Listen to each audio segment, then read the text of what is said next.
my delectable future governor, Material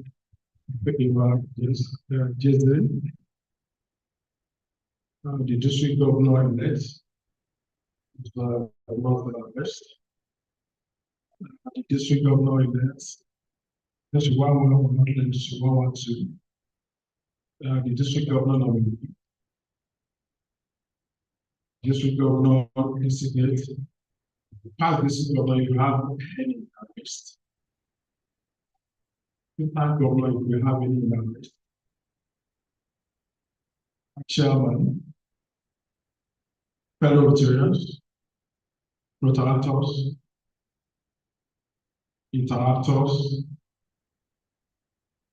market leaders, guests and friends of Rotary. Gentlemen of the media, distinguished ladies and gentlemen, welcome to our business. Can we please let's rise up for court.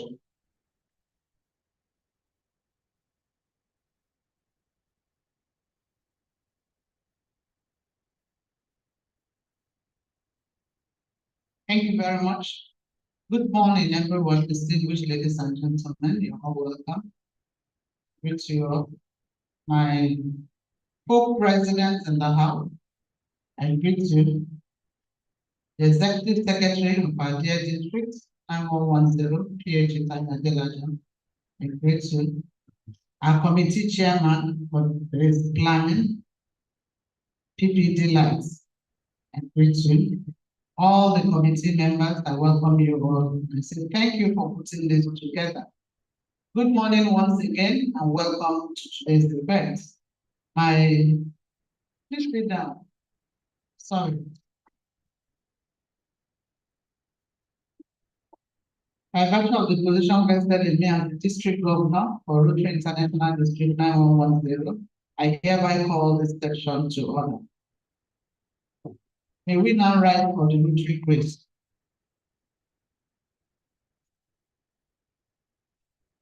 Oh Lord, and give us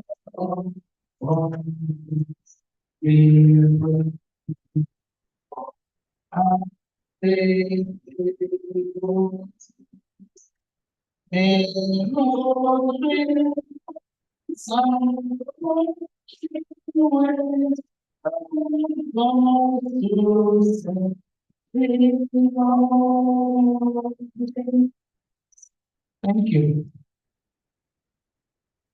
Thank you, Badidi. Let me quickly call on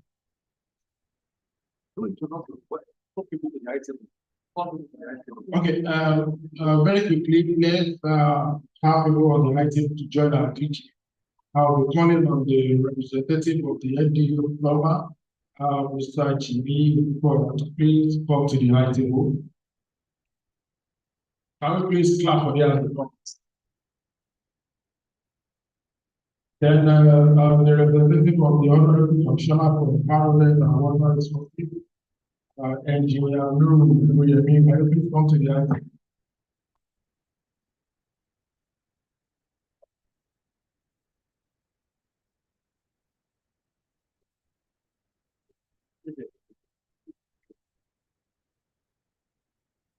Okay, while we call on the politician to please also join them on the right table.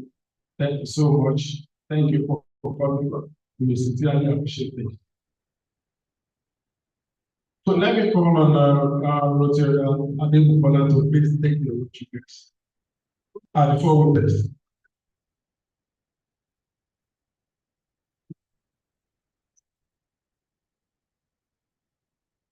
Good morning, everyone. My district governor, good morning. Our guests here present, guest speakers, keynote speakers, all our guests total, Rotarian here present, Rotarians also, and everyone has come here to participate with us and also be part of the symposium. I greet you all. All right, thank you very much, my vice chairman. I'll be taking the 4-way test, and that's 4-way test of Rotary. What guides us in all our thinking and all we do. So the 4 items of the things we think, say, or do. 1, is it the truth? 2, is it fair to all concerned? 3, will it bring goodwill and better friendship? And 4, when I say 4, when I'm not saying it, please will just give you just a clap. Wow, that's all. And then will it be beneficial to all concerned? Can we do that? Thank you very much. Thank you so much, Professor Secretary. Let me call on Dr. Shlomo Latifon Michelle to please join us on the table as well. He's there. Thank you so much. I'll give platform. Then Dr. Isa, who is the hybrid join us on the table. Okay, it's not around. It's on this way. Thank you. Okay, having done that, I also call on Mr. Bilola Latuji to also join them on the item. Thank you so much. Thank you. You're welcome, sir. Should your comment. So at this junction, I will call on the committee chair to please do the welcome address.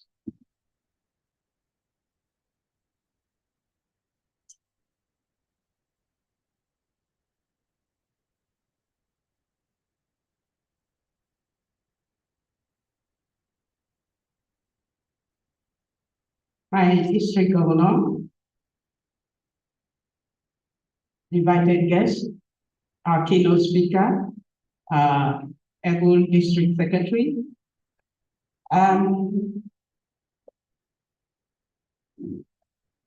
the Yaloja General, Kenya, representatives of lawmen, representatives of the Ministry of Education, and I hope I'm not missing anybody, fellow Rotarians, the home president in the house. Home president in the house, make some noise. You're welcome. Protractors, interactors, fellow committee members, good morning. First, I want to apologize for starting a little bit behind time. And I want to appreciate the market leader for coming right on time. And we thank you for your patience. And I think there's a representative also of Kenya local government. You're welcome. Thank you. Today, we are marking the event that will conclude in Rotary, the Rotary Day Environment Month.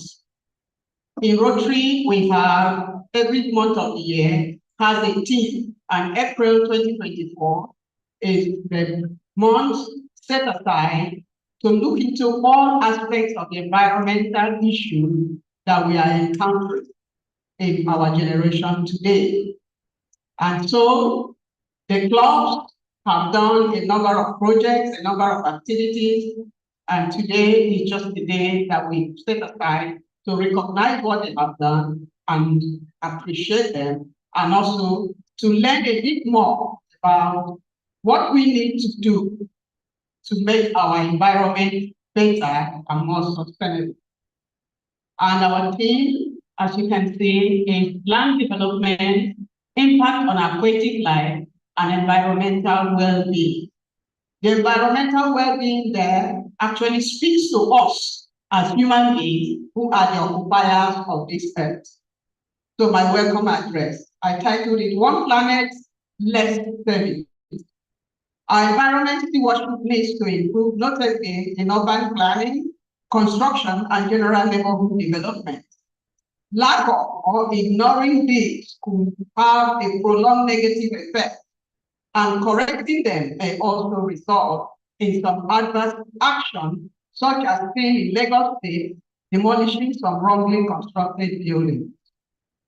The committee commemorated World Cleanup in July 2023 and brought together Rotary clubs, volunteers, and local communities.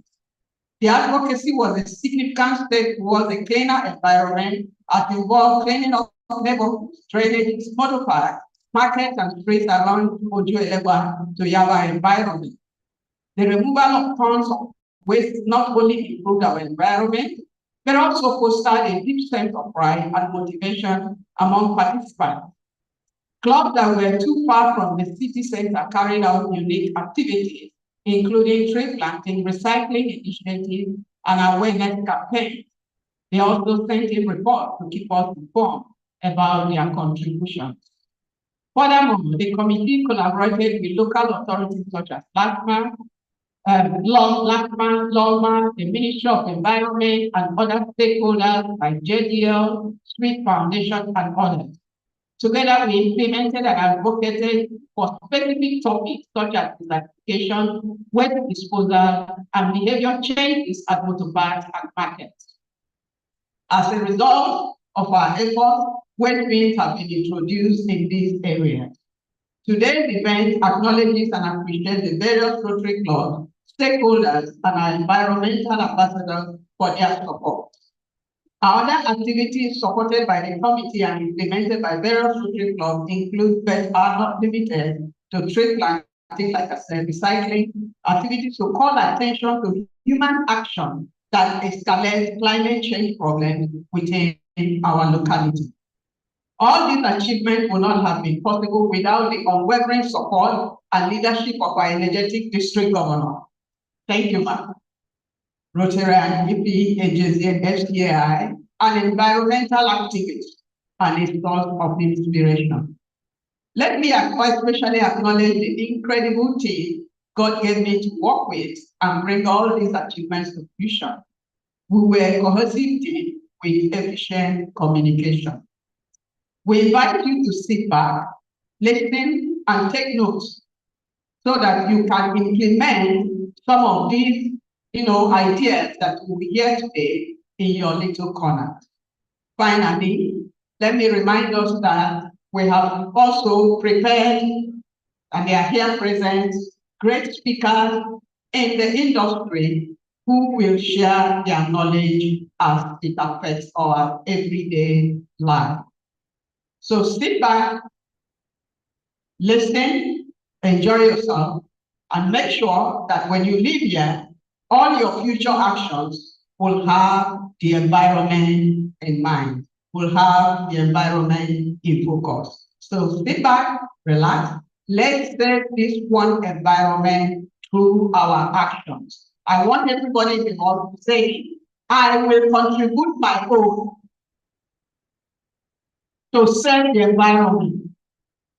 I don't have another home. Only this one else. We must save it. Thank you. Please put your hands together for the chairman of the Supporting Environment Committee, once you go back to our seat. Thank you very much, my chairman. All right, so the next thing on our agenda, we'll be calling our electable beautiful district governor to please come for her speech. Please put your hands together for our last one. Thank you very much. Thank you. Appreciate this. I hope presidents in the house, I greet you all. I see a lot of you here. Good to see you this good morning. Thank you. Keynote speaker for today, our guest speaker, the chairman of planning committee, the vice chairman, and all the committee members. I greet you all. Distinguished guests on the high table, representative of the Commissioner for Environment. I welcome you. Good to see you all this morning. The young lodger of thank you for coming. Distinguished guests, fellow Rotarians and friends of Rotary present this morning. I greet you all. It's always a pleasure to welcome you all to this celebration of our environment. It's an event, and particularly to this lecture and awards ceremony. There are no doubts that we are in for a very good knowledge acquiring experience with the lecture of today titled Land Development, Impact of Aquatic Life of Environmental Well-being. If you look up, you'll know that we have a very distinguished speaker today to talk to us on the environment on the planet Earth, what we need to know, and how we can continue to save the planet. In the Rotary calendar, it is the month of April. And in Rotary, April month is usually dedicated to supporting the environment. We all know how important it is to take care of our planet, and we cannot afford to harm it anymore. Our world is changing rapidly, and we need to ensure that we live in harmony with nature. A healthy environment is one that can sustain life for a long time. It determines our growth and development and has a huge impact on our lives. That is why Rotarians are encouraged to address environmental challenges and care for the planet through innovative initiatives like we're having here today. To all the Rotaractors and interactors out there, remember that you are the future generations. So let us lead healthier lives and maintain a healthy environment. We can all play an active role in developing environmental safety methods and keeping our environment safe and clean. I would like to use this medium to thank and congratulate our Planet Earth ambassadors who have contributed in no little way towards supporting and sustaining our environment. I would like to equally appreciate the chairman of the planning committee that have led the committee members through all the programs in support of our environment for this Rotary year. PP Delight Sunday and John. I greet you, the Vice Chairman PP Lawrence, and all the team members for the wonderful job you have done this year in support of our environment.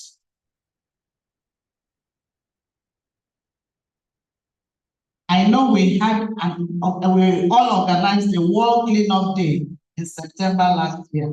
I was there in Ojuelegba, and we did a lot of cleanup to show the people how to clean and take care of our environment. I thank you for leading that and for putting that plan together. We also went to Yaba Environs to do cleanups. I remember too, with good feelings, the active participation of a lot of our clubs on the World Cleanup Day. All the clubs in Rotary, we have over 148 clubs in District 9110. They all went into cleaning the environment, supporting the environment in one way or the other on that September 23rd, which on that September last year, which was World Environmental and Cleanup Day. I appreciate them for what they have done on to helping humanity. Once again, I welcome you all to Rotary District 9110 and this celebration of the environment. Let us work together to build a cleaner, greener, and more prosperous future. In the same vein, I ask that you sit back, relax, and enjoy all the committee has put together today, including the screening, medical outreach that is behind you. Don't leave the hall without checking yourself. You know, these days in Nigeria, we work so hard. We must always remember our health. Health is wealth. So continuous check is always very important. Your early detection of whatever ailment is better than later when it is already spread. So there's a health check, medical outreach at the back. Don't live without checking yourself. That is also part of what we are doing today to celebrate our environment. So as we sit back and relax, we enjoy all the good work that has been put together by the committee. I want to ask that you continually join hands with me as the district governor to create hope in the world. Thank you and God bless us all. Thank you so much, my DG. Sincerely appreciate it. Yeah. Please, I have an observation. Before the DG was speaking that, also while she was speaking, I see a lot of people moving around. Please, I will appreciate if we have some decorum in the hall, especially for our interactors and interactors in class. Please, let's try as much as possible to speak them. Yeah. Especially now that we'll be going to the main reason why we're here today. Yeah, my DG, I recall when you were talking about the working of the model we had. I want to say thank you. Here is for me to say thank you for coming around, because I remember that on that day it rained so heavily. It rained so heavily and we were inside that rain, because we were inside that rain to and fro, back and forth, the show, picking and sweeping the whole of it. Thank you so much. So without much ado, I'll call on one of the committee members to come and introduce our guest speaker. I'll call on Oteagola. Please come and introduce our guest. Thank you. Can you please clap, please? Thank you, Pipi. My DG, the small but mighty command.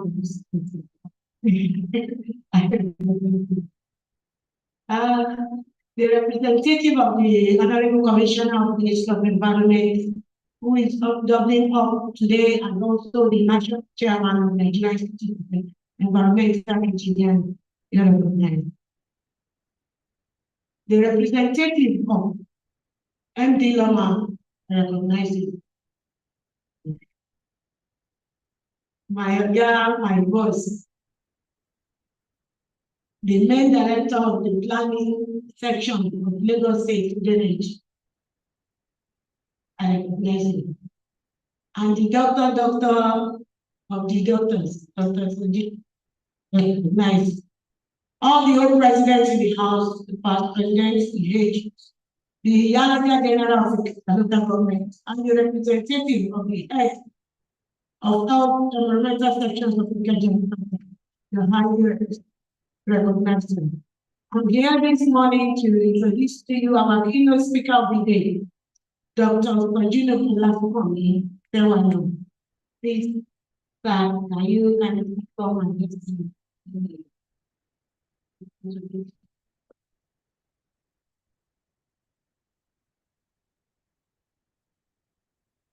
Dr. Sajino Olasukomi Tewano. Sajino Olasukomi Tewano is an environmental scientist with over 2 decades experience in environmental management. His expertise includes conduct of environmental studies, development and implementation of environmental and social safeguards, regulatory compliance, monitoring, waste water management and circular economy, as well as human capital development on environmental and social safeguard issues.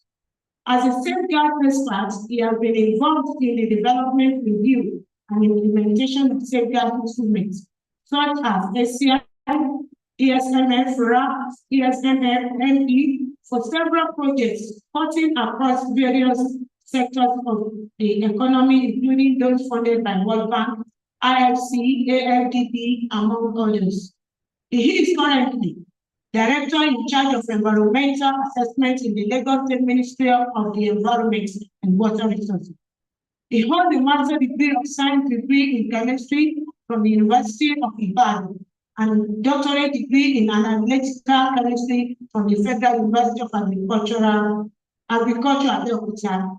He is a member of several professional bodies, including Nigeria Environmental Society, Chemical Society of Nigeria, CSN, Institute of Chartered Chemists of Nigeria, ICCON, Institute of Safety Professionals of Nigeria, and the current chairman of the Science Association of Nigeria, Lagos State Public Service Chapter. Ladies and gentlemen, starting before you this morning, Dr. Pajino Pulafukomi.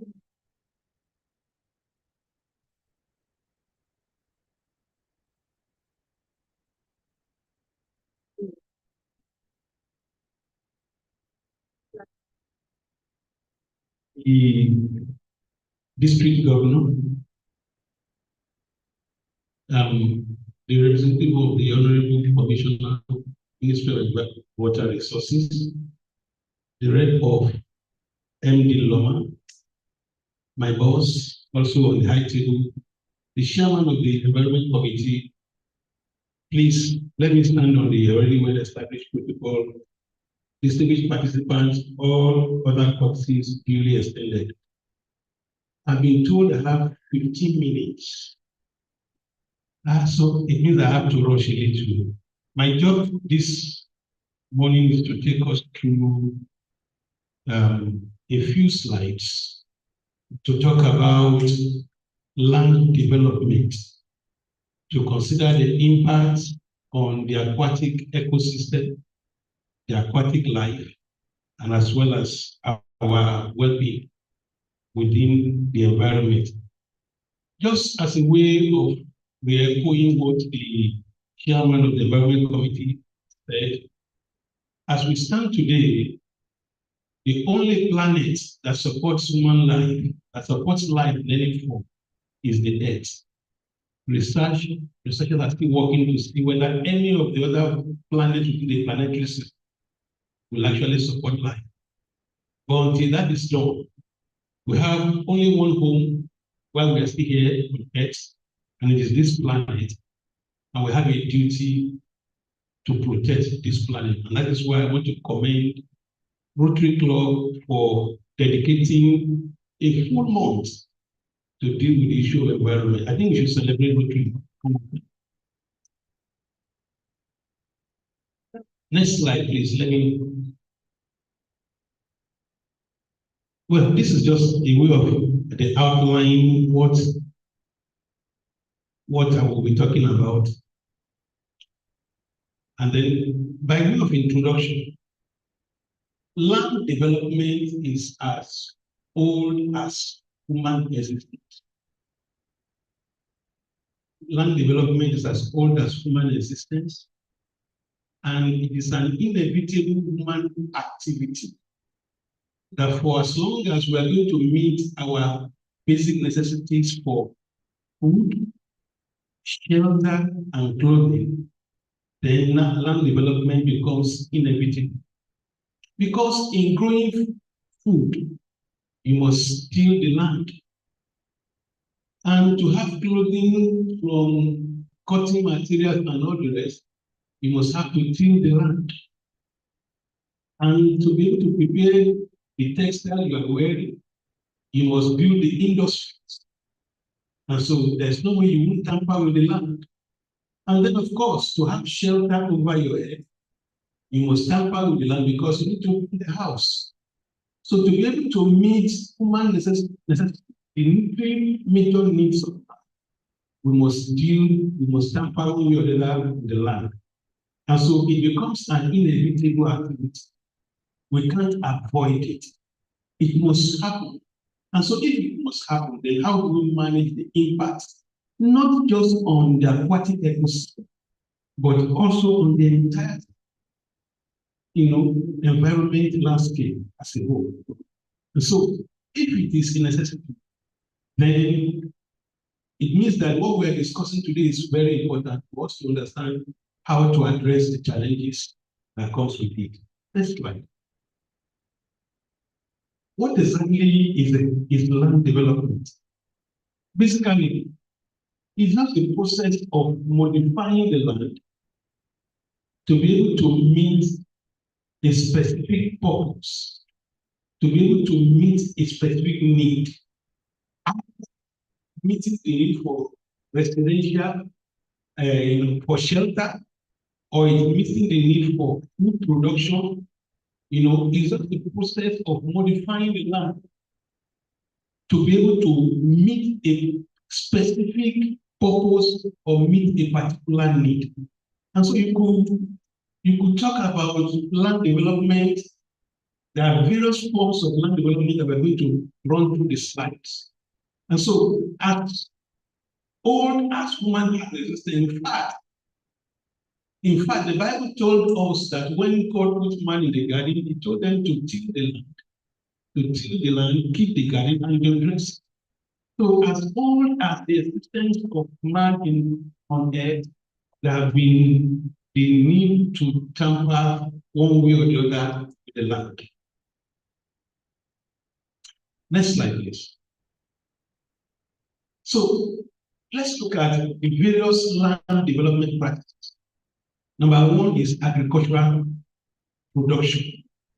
So we develop land for agricultural purposes, either for cultivation of crops, for rearing or for rearing of animals, for ranching of cattle, for animal husbandry, for poultry production. You have to tamper with the land.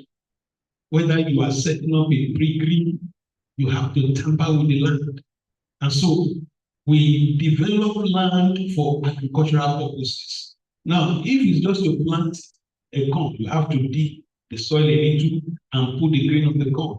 If sometimes you have to make ridges, to be able to do some planting. So even from agricultural production, we have to tamper with the land.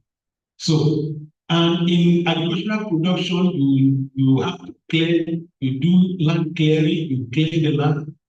You sometimes may have to excavate and make bridges. If you are going to use irrigation, you have to create trenches for the water to flow. And all these practices in agricultural production deals, have one impact or the other on the land. Next slide. We develop land for infrastructural purposes. To have the bridge, to have the road, to have the rail line, we must develop the land.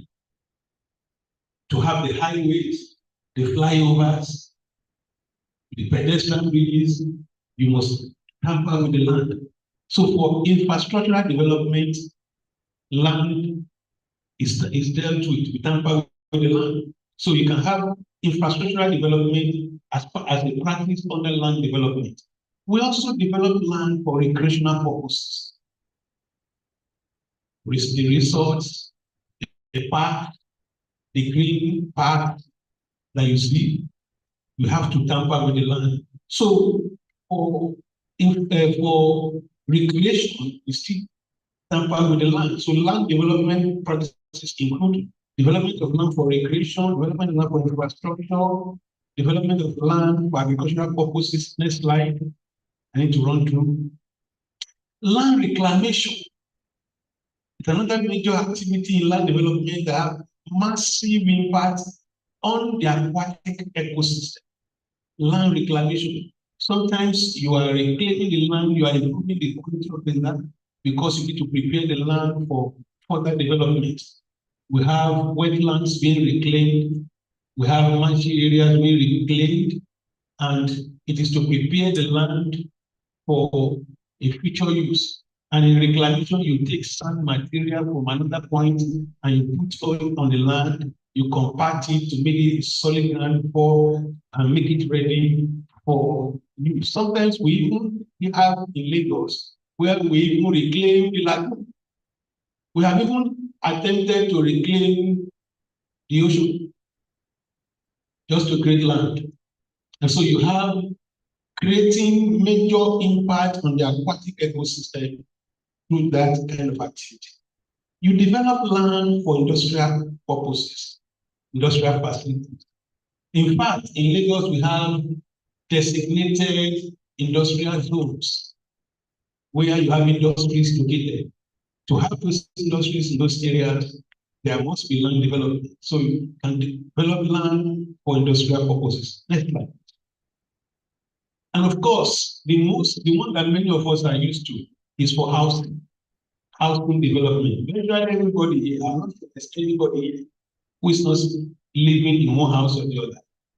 It is the size and nature that differs. And so all of us have to put our head under a shelter. And to have a shelter over your head, you must develop the land. So in the process of building, of constructing, whether it is a self-contained or it's a flat or whatever it is, you tamper, you impact on the land. And housing could be residential, it could be commercial, it could even be mixed use. where you have both residential and commercial cohabiting together, in the same place. And so you can have these are some of the practices that forms land development practices. Next slide, please.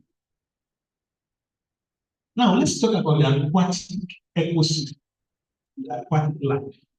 I was wondering why the focus of this symposium was on the aquatic life. I was in my head, what? So I therefore decided to take a deeper look at the aquatic life and the aquatic ecosystem to be able to understand why we're actually focusing on the aquatic as we're discussing the impact of land development. Aquatic life basically means all the living organisms, all the living things within the water environment, whether they are flora, talking about plants, or they are fauna, talking about animals, all the living beings within the water environment forms the aquatic life. Now, when you talk about the aquatic ecosystem, you're talking about the interactions between these organisms and their physical environment. So let's look at why we are considering that we are paying attention to aquatic life. Next slide, please. Why is the aquatic ecosystem so important? Number one, because of its very rich biodiversity. The aquatic environment, whether it's a swamp, whether it is a lake, contains various range of organisms, from plants to micro-invertebrates, to vertebrates, to reptiles, the amphibians like the toad, the frog, fishes. You even need to know that there are reptiles, snakes within the water environment. There are reptiles like the crocodile, all the rest within the water environment. And you have mama within that environment. It has very rich diversity. And so any activity that impacts on it will have a major impact on not just the environment, but also on human life. Secondly, the aquatic life, the aquatic ecosystem is a source of food. It provides us with protein from fishes, the crabs, the shrimps, the crayfish, all comes from the aquatic ecosystem. And so it's a source of fish. And so you have the aquatic ecosystem supporting food security globally. And so it is a very important, ecosystem to pay attention to. Beyond that is that the aquatic ecosystem helps us in oxygen production. Plants within the water environment are very useful because they support our existence as human beings by producing oxygen through the process of photosynthesis. They take the carbon in and give us oxygen. There are plants within the water environment. We call them benthic organisms. There are phytoplanktons under this waterbed that are also undertaking photosynthesis. And that is why light must penetrate through the water to get there, because the sun to also produce and to generate to carry out photosynthesis. And so beyond that is that the aquatic ecosystem has so much of economic value. They support transportation, support tourism, supports recreation, maritime services on the aquatic environment. And this is an environment that generates billions of dollars globally, creating millions of jobs across the globe. There are people whose main occupation is fishing. There are those who are into shipping. All of this activity takes place on the aquatic environment. And that is why it makes a lot of sense to pay attention to the aquatic environment. Beyond that, why the aquatic environment is also important is the fact that the organisms within the aquatic environment helps in carbon sequestration. By carbon sequestration, these plants they take away carbon from the environment and store it. They serve as for carbon. And you all know that carbon dioxide is a major greenhouse gas that causes global warming. And so these plants help us in controlling climate change issues by taking in this carbon and sequestering them. And so that is why it is a very important ecosystem to pay attention to. Next slide, please. Now let's consider the impacts of land development on the aquatic ecosystem. Number one is loss of habitat. Loss of habitat. Some organisms within the water environment have lost their homes to reclamation. We have either made them to migrate to another location, or some may even go into extinction. Some, not just reclamation, some through industrial process. I recall we undertook an audit sometime ago, a power trading facility in Ikorodu, Egi specifically.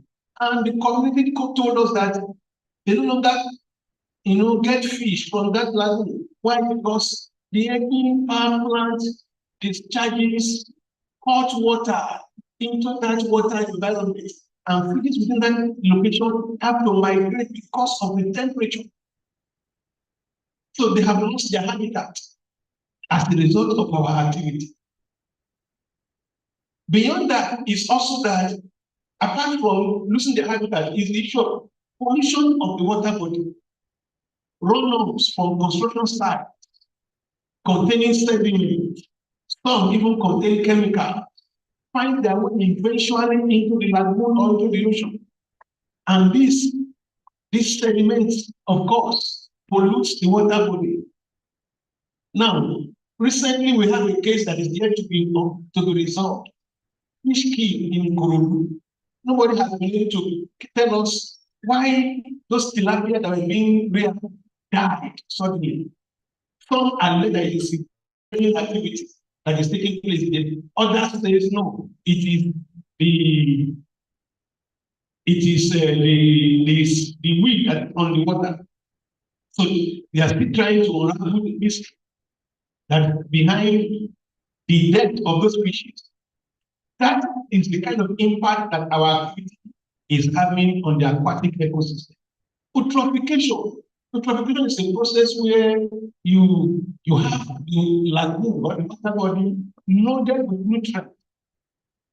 Runoffs from agricultural sites where they use fertilizer can introduce nitrogen and phosphorus into the water.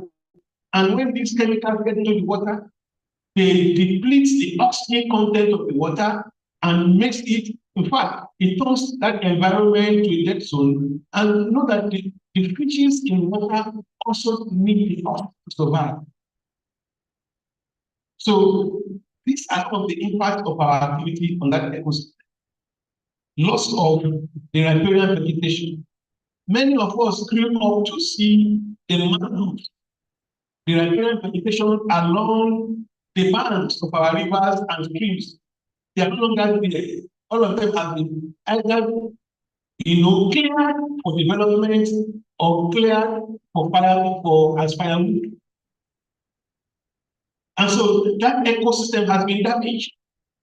And God, in His wisdom, put this riparian vegetation here to serve either as habitat for some organisms or to serve as feeding points for some of them. Some organisms even have to breed at those locations, but we have denied them those rights. Sometimes impact of land development can alter the hydrology of the water body. So these are some of the impacts. We can also introduce invasive species. Certain species that are not native to that water body can be introduced to that water body as a result of our human activity. And those species will compete with the native species for nutrients. These are some of the impacts of our activities on the aquatic ecosystem. So what do we do? If we impact heavily on the aquatic ecosystem, what then should we do? I made a few suggestions. Number one, we must begin to embrace sustainable construction practices. If you are on a construction site and you carry out excavations, once you are done with a backfill, don't leave cleared surfaces open for runoffs to be able to wash sediments into the lagoon. We must begin to embrace sustainable construction practices. We must, begin to set up, maybe deliberately set up riparian buffer zones to protect our water bodies. And then we must, I can tell you for free that our wetlands, we don't know, they have almost finished our wetlands in Lagos. Wetlands are so important that they serve as a buffer. When rain falls, and before the rain finds its way into the lagoon or into any single water body, the wetlands serve as the immediate reservoir for the water that came down from as a result of rain. And these wetlands, beyond serving as reservoir, they help us to recharge the groundwater aquifer. And many of us get our water from drilling of boreholes. If the aquifer is not being recharged, how do you get the water?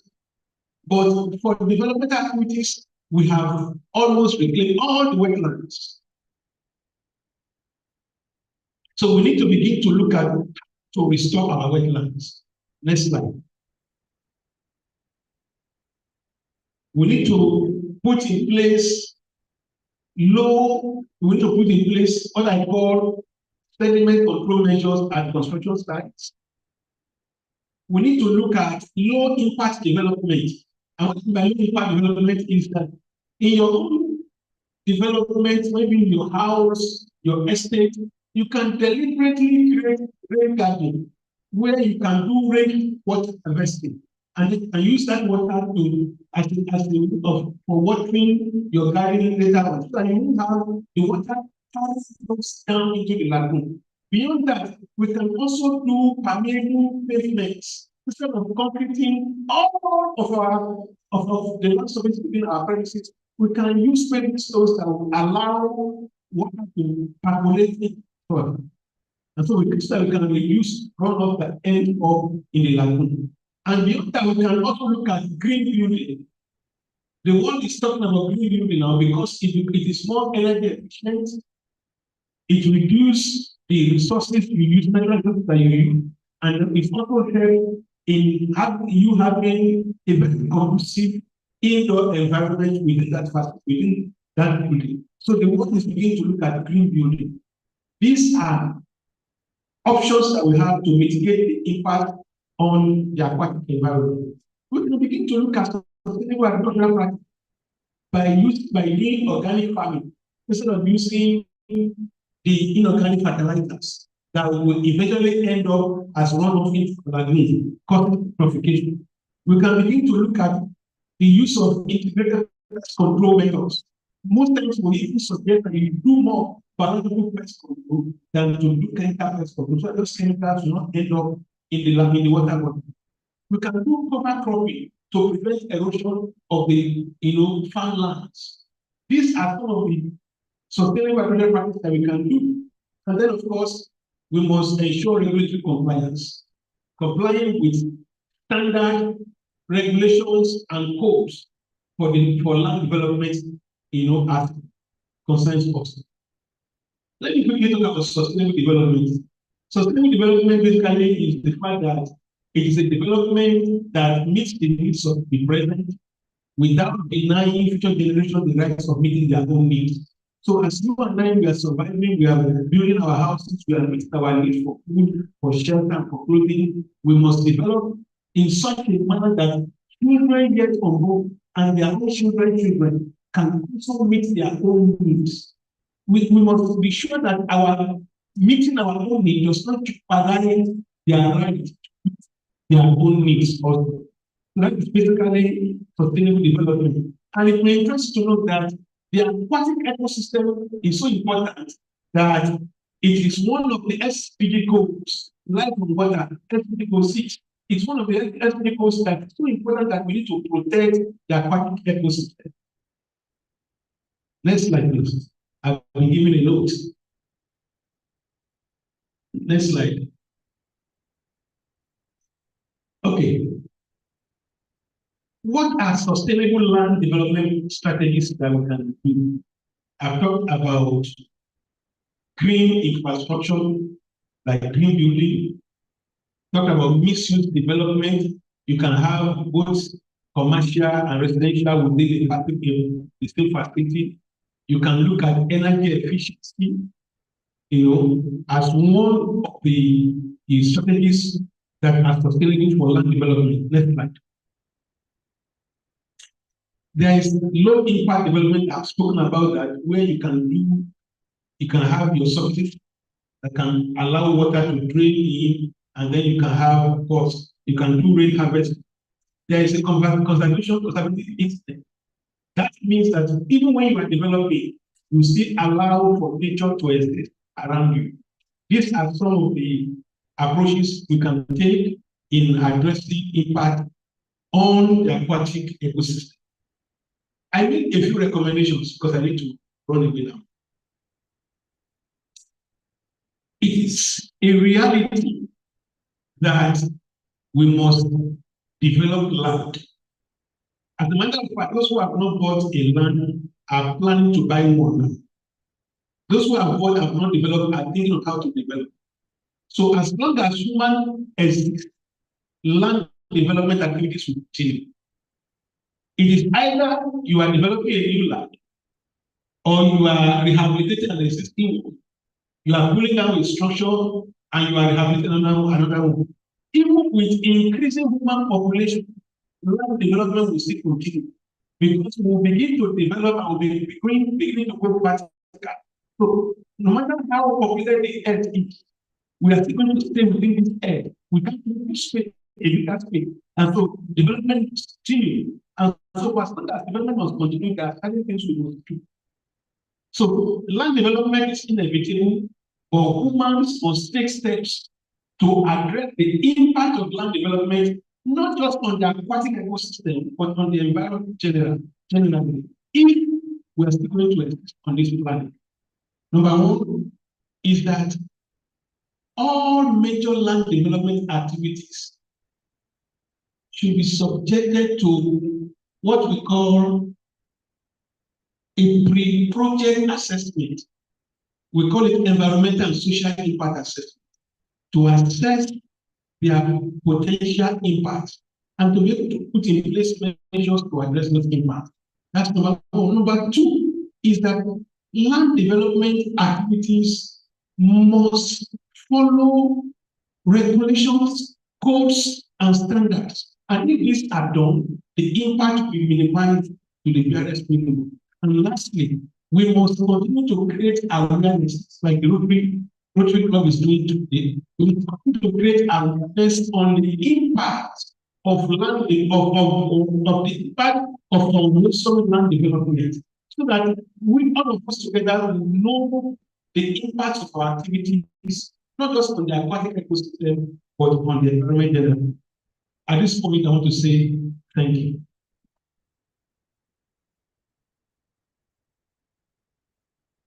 Thank you so much. Thank you. I really appreciate it. Okay, do we have anybody that has questions? We just take maybe one or two. DG has but we need to ask questions. One or two. Okay, very quickly. Thank you very much now for the very impactful session. I think this symposium came at the very right time. And in the environmental space now, there is an ongoing debate about the coastal highway development, which is really going to affect aquatic life along the coastal routes.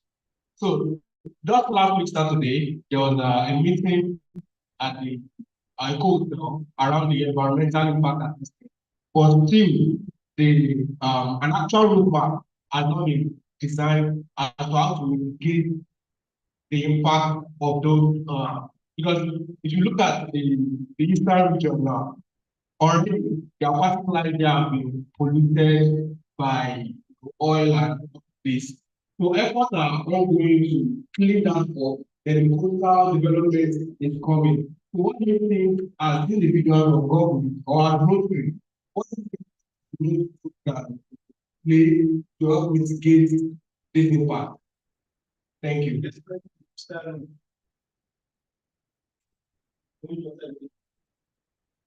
Well, thank you. It's true that the Lagos Calabar Coastal Highway project is on, and the EIA process is also on. Well, what role can we do and we play as individuals? Well, number one is to be interested in the project. That's one. Number two is to ask questions. To ask questions from, government, to ask questions from consultants as to, particularly with respect to the EIA. Now, one component of environmental impact assessment is that there must be public participation. There must be engagement of the people. So, if we have concerns, we must express our concerns. Now, to mitigate the impacts, well, basically, the impacts can only be mitigated as we go along with the construction process. But we can, as individuals, form pressure groups that will ensure that whatever is put as documents in the EIA reports are implemented. That is the much that you and I can do. The real mitigation of the impact is on the project owner. But you and I can actually form pressure groups. We can ask questions at every point as to why what is said will be done is not being the much that we can do. Thank you so much. This is a whole lot. Personally, I'm going to go through thinking maybe through lecturer, maybe a once a lecturer at George. Thank you so much. A round of applause. My DG, what I would have said added to your presentation is that I'm sure the members here understood what you were saying. And we brought them to the, because they are the people at the grassroots. They need to understand what is really going on in the world today, and they need to understand where they can come in to what they can do in their own little corner. They are the ones in the village that we go to buy land from. So that when they know the waterway, they will tell you to come to buy, they will say, sorry, we move there. Because they will know the impact of selling that land to a developer on their own livelihoods and well-being. Thank you very much. And I will ask you to step out again. My DG, please, I know she's busy, there are people waiting for her upstairs. But in Rotary, whenever you give us the start, we have our own way of saying thank you. So please step forward as the DG and say thank you the Rotary way. Please. Come now.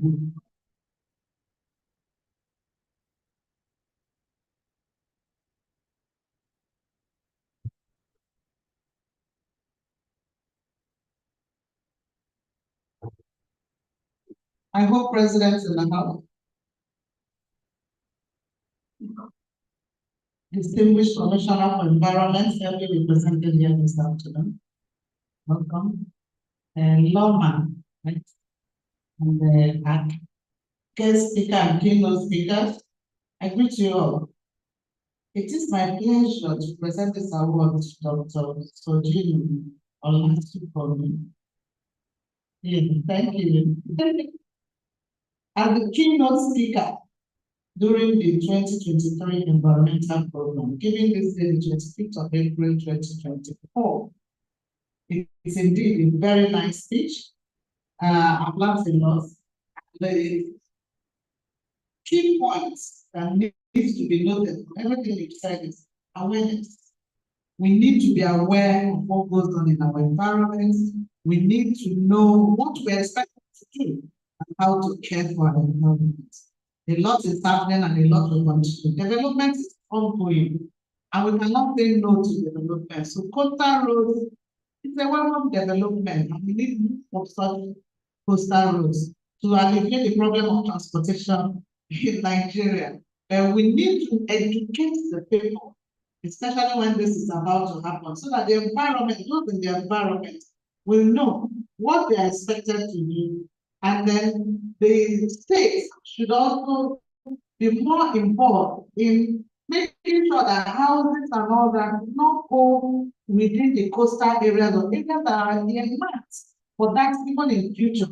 Because if you see in Lagos State now, a lot of demolition exercise is going on. It's actually very painful. Because we have these government officials looking at them build these houses. And some of them even got approvals and not from them to build these houses. And just after 10 years, and even after 20 years of harboring in a particular place, you get up one morning and the bulldozer is there to greet you. It's a very, very bad development. I think we can do for preventive good. And I'm very sure you're hearing me. So I think we should do more of preventive actions than reactive after the deed has been done. Because we have people within the community, your members go around every day, they see them, they go there and collect money and allow them do these things. And only to come 5 years, 10 years down the line, that is taking us back in terms of economic waste. On this note, I'll wait for the organ at the top. Come and give the lecture. Maybe more questions will come then. But for now, I am very pleased to present you with this award, this appreciation award. It's presented once again to Dr. Sojino Olasiko. Yes, thank you very much.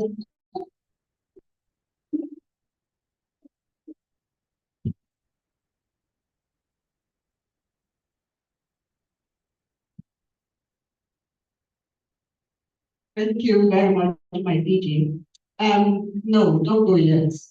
While you are standing here, I'm going to invite the PS to come and tell us a little bit about you, because today we are going to recognize you as our environment ambassador, the chief one, the chief messenger, the chief visionary, because without you, there's no environment committee in this district.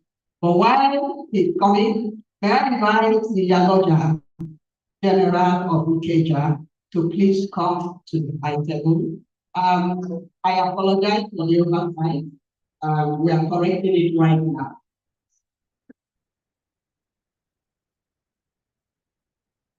Yes, please.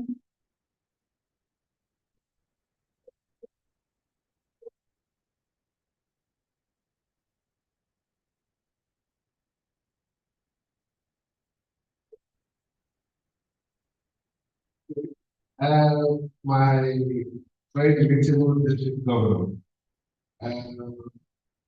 This committee, this committee has brought up everything that is befitting of a district governor. Without taking us into confidence, so that we prepare adequately that we should have prepared.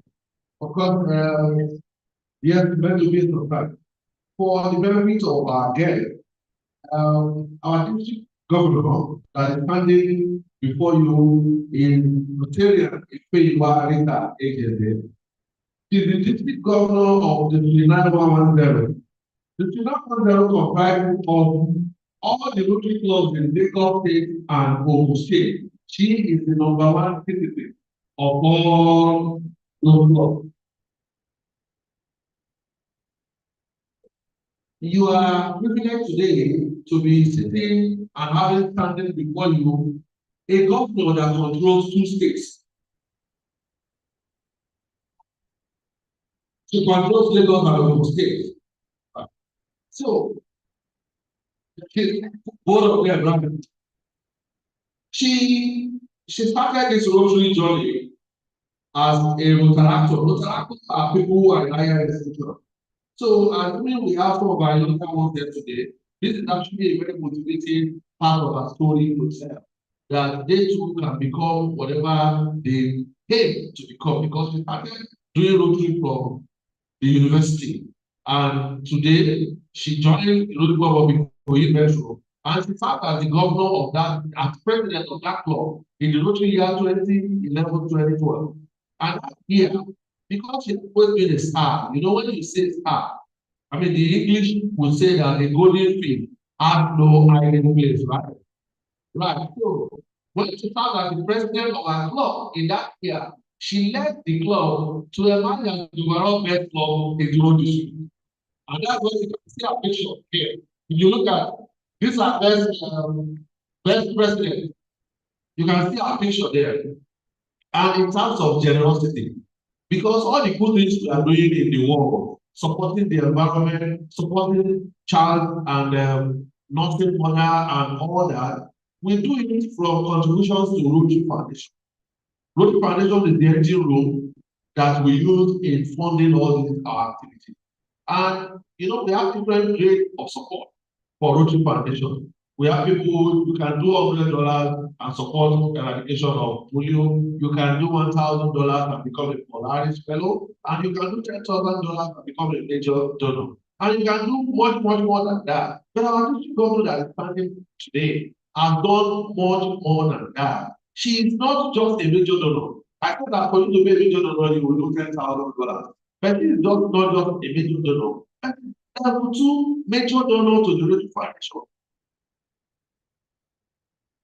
And to be that, you must have contributed not less than $25,000 to the Rotary Foundation. So I will not want to bore you so much, because I can keep hearing tomorrow when I begin to talk about our electable district governor. So for now, you can just please welcome her by putting your hands in her and appreciating her. Thank you very much.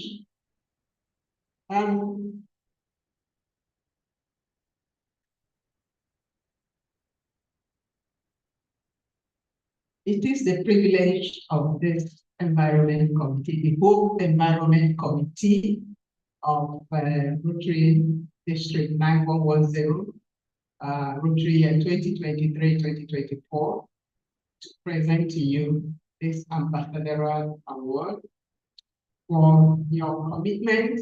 I know when we started, you had such high hopes. There were so many things you planned for us to do. And today, we have not achieved all, but we have made a landmark. And in appreciation of your encouragement and support, we make you an environment ambassador.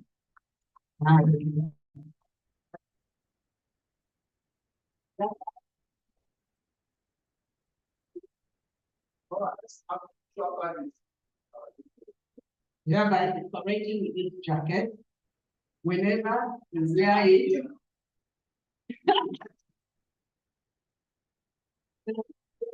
say each time you walk wearing this jacket, anybody seeing your back will say, ah, Planet Earth ambassador, save our planet.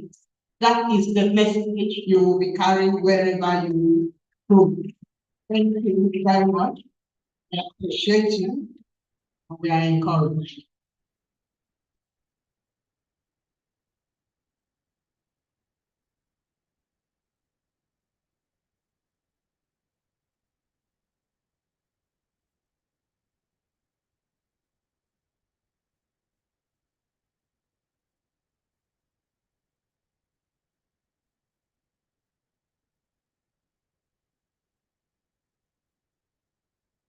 Oh, President, here, please join us for a big picture with the district governor. Oh, President, please.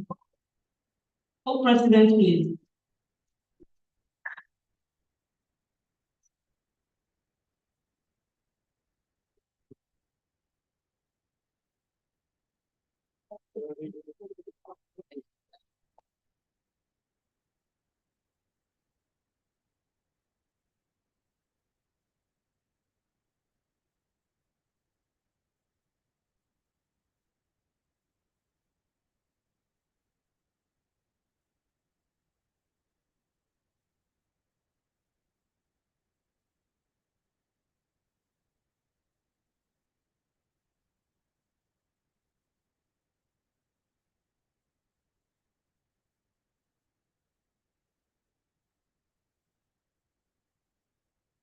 Please, those on the high table, kindly join us here to take a picture with district governor and committee members.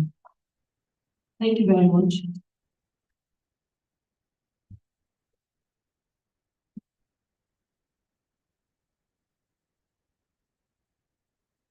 Past President Henry Akibobola, please join us here.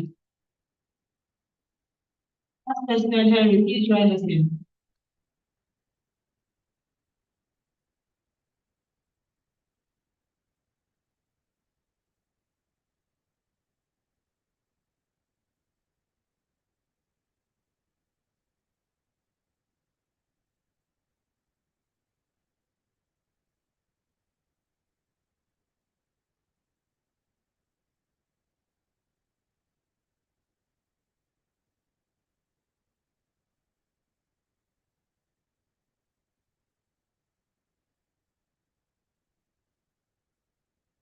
But just one or two pictures. We want the Rotaract representative to take a picture with you. Rotaract here, please. Join us here. Rotaract.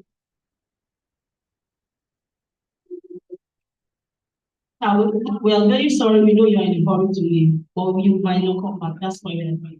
Thank you very much.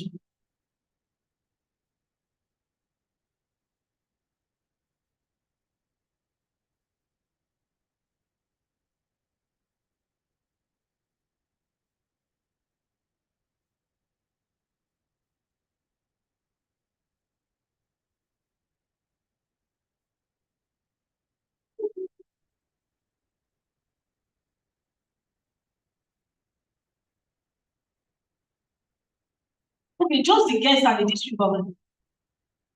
On the high table, just the guests on the high table and district governor.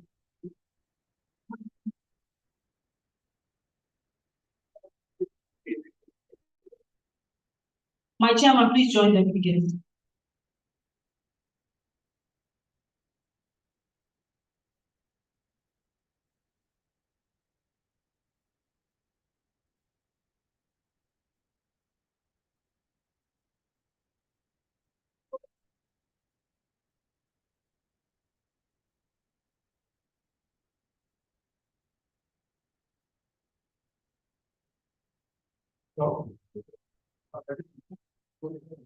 Thank you very much, our district governor. Please put your hands together for our district governor as she takes the name. Thank you very much, Mark.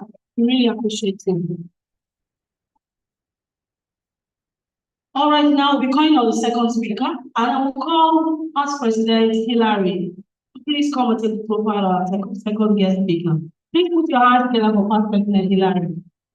Please put your hands together for Past President Hillary. Thank you very much. Oh, this is gone. Yeah. Good afternoon, Vision Extension. Good afternoon, guest speakers, the Honorable Commissioner of Environment, and good afternoon, good afternoon, our competition, good afternoon, the co-president of the dialogue here, good afternoon, our doctors and guests. We have here our guest speaker, Dr. Esa O.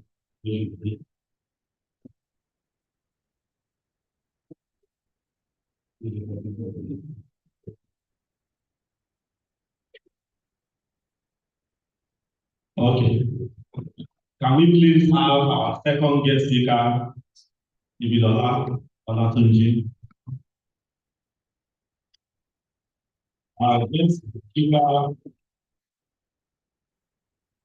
Ibilola Olatunji, is a civil engineer, FMSc, Korean, MBA.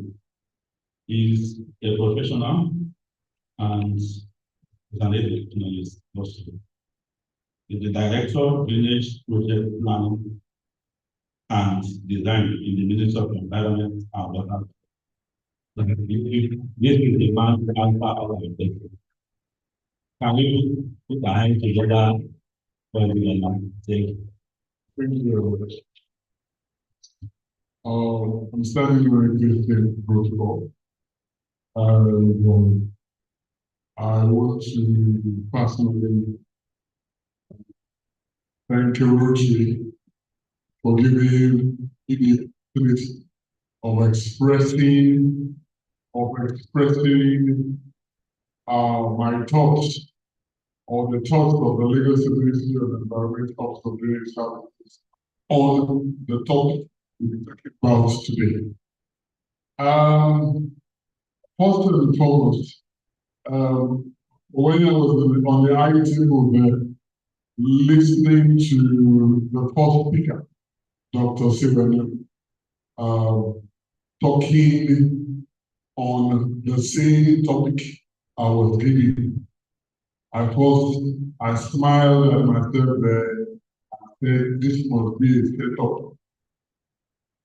Rotary has brought civil engineers to the focus.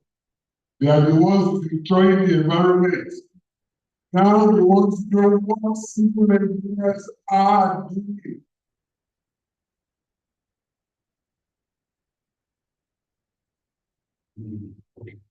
We want to know what civil engineers are doing, or what line of thought are they thinking to ameliorate this condition? What are they thinking about land development? Fortunately, I have on the high table too, National President for Nigerian Institute of Environmental Engineers, but all civil engineers are members of the environmental engineers. So what you be seeing, because of the same topic, what you be seeing, you may be hearing some similar, but I'll try as much as possible to bring out the engineering in me so that we can be more what it is we're talking about. Can we each start? What line? Next line, please. Okay. What is land development? It can be defined as a process of improving or altering a piece of land to make it suitable for various purposes such as residential, commercial, industrial, recreational. It involves several activities, including surveying the land. When you buy a plot of land, survey will start finding, giving you the area representative of what is on the ground, the natural state you started the land development. It could include surveying land, clearing vegetation. When you want to do farming, you want to open a road network. You want to open a road network, you're clearing the natural state of the ground. When you disturb, or when you disturb the natural state of land, you develop it. Can you have the next one? What you see,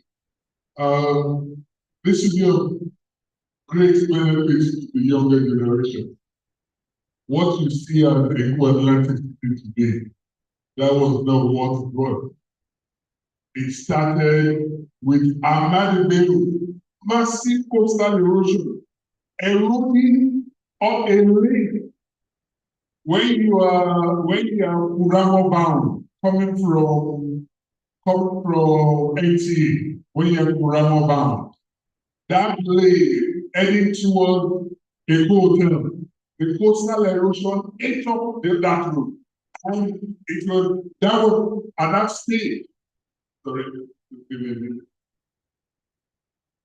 at that stage, you could see at that stage, we had to import stones, we had to import boulders, big stones to prevent, to break the force of the Atlantic Ocean. Can we go to the next slide? Look at what it was. That was when the thought of a Atlantic city started.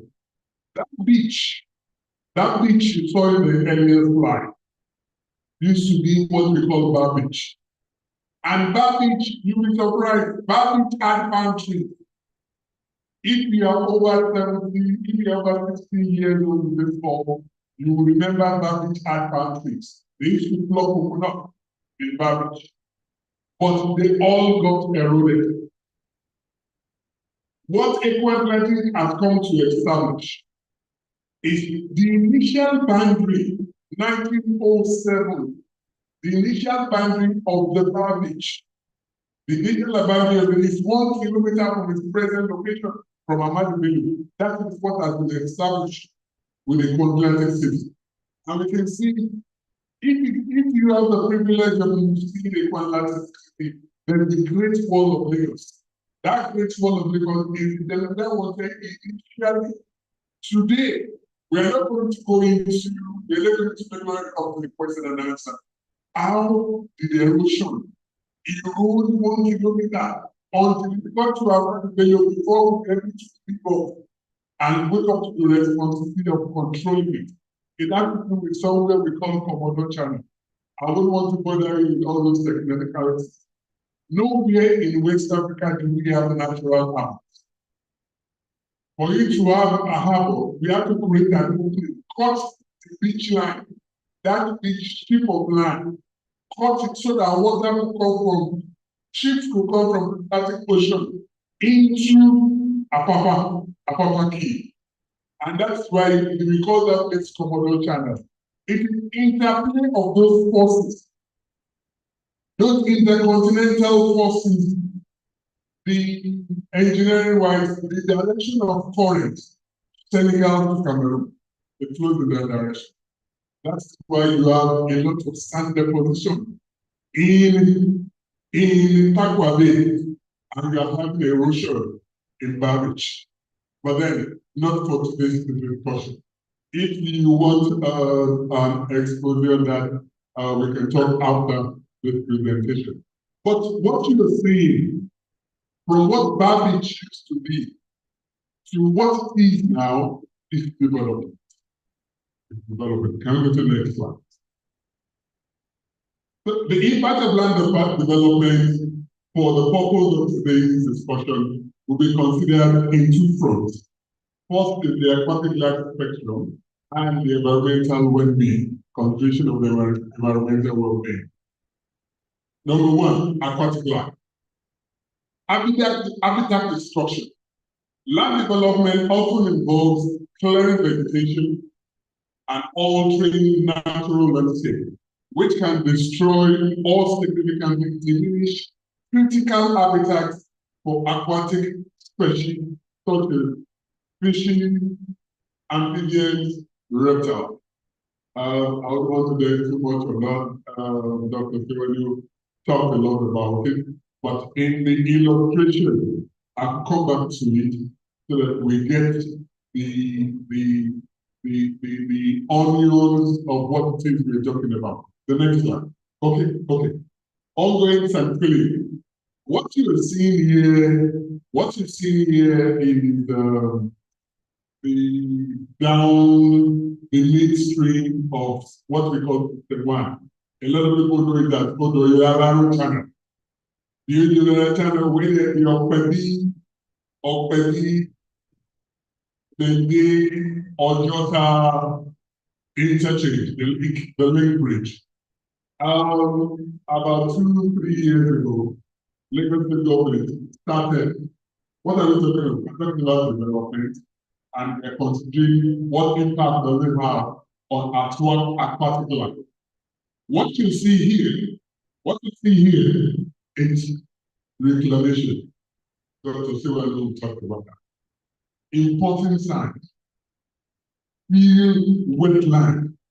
In filling wetland, natural habitats for some species, for fishing, for reptiles. You can see what we have here. These are excavators, bulldozers, all compacting, spreading sand, all these heavy materials, they are compacting. They're compacting it. All the holes there, the water where you fish it, where they have their natural habitat, the ecosystem completely altered because of what we are developing We want development, business development. So can we go to the next slide? The same location. What do they want to do? They want to because they construct the bridge right from Okwedi, so that traffic from Okwedi can get to Ojota. The next thing we see, Minister of Housing Housing, they want to use the setback as a road to carry traffic from Okwedi right down to Torbelen Bridge. Those are things in the pipeline. But when we hear now, you're putting on the narrow section of it. Look at the development. Massive concrete work. Aesthetically, it is fine. Lagos is working. And beautiful. Flying over all over. But let's look at what the final output of what that bridge will look like. Can you see the next slide? Can you see the same location? What are we talking about? We say this is the bridge, what will it eventually become? You have roundabouts under the bridge. You have greenery, lawns. That's why we get we'll have something, a little of this in there. Look at the greenery. I said it's fine. But let's go on to the next one. Another monument is the National Theatre. Though that structure today is decaying. But before the National Theatre came there, that is the location for Ilaje village. If you are old enough, 1977, the first panorama we had, before 1977, Ilaje should be community for Ilaje village. A whole was split because we wanted to host festival, which we eventually did. Look at it. It says someone else managed an issue. For those of us in village, we know what will be fucking with that location. When you have the massive edifice, look at it. The old area of the National Theatre that used to be wetland, solid land. Look at all the aquatic components interrelating with that technique. Now involves a solid mark and anything so to say, all the structure, not only compound, structured the whole ecosystem. These are considerations. But what we look at it, if nobody that happened to the national as of now, it's a beautiful it beautifies the environment with a structure that looks like it's good.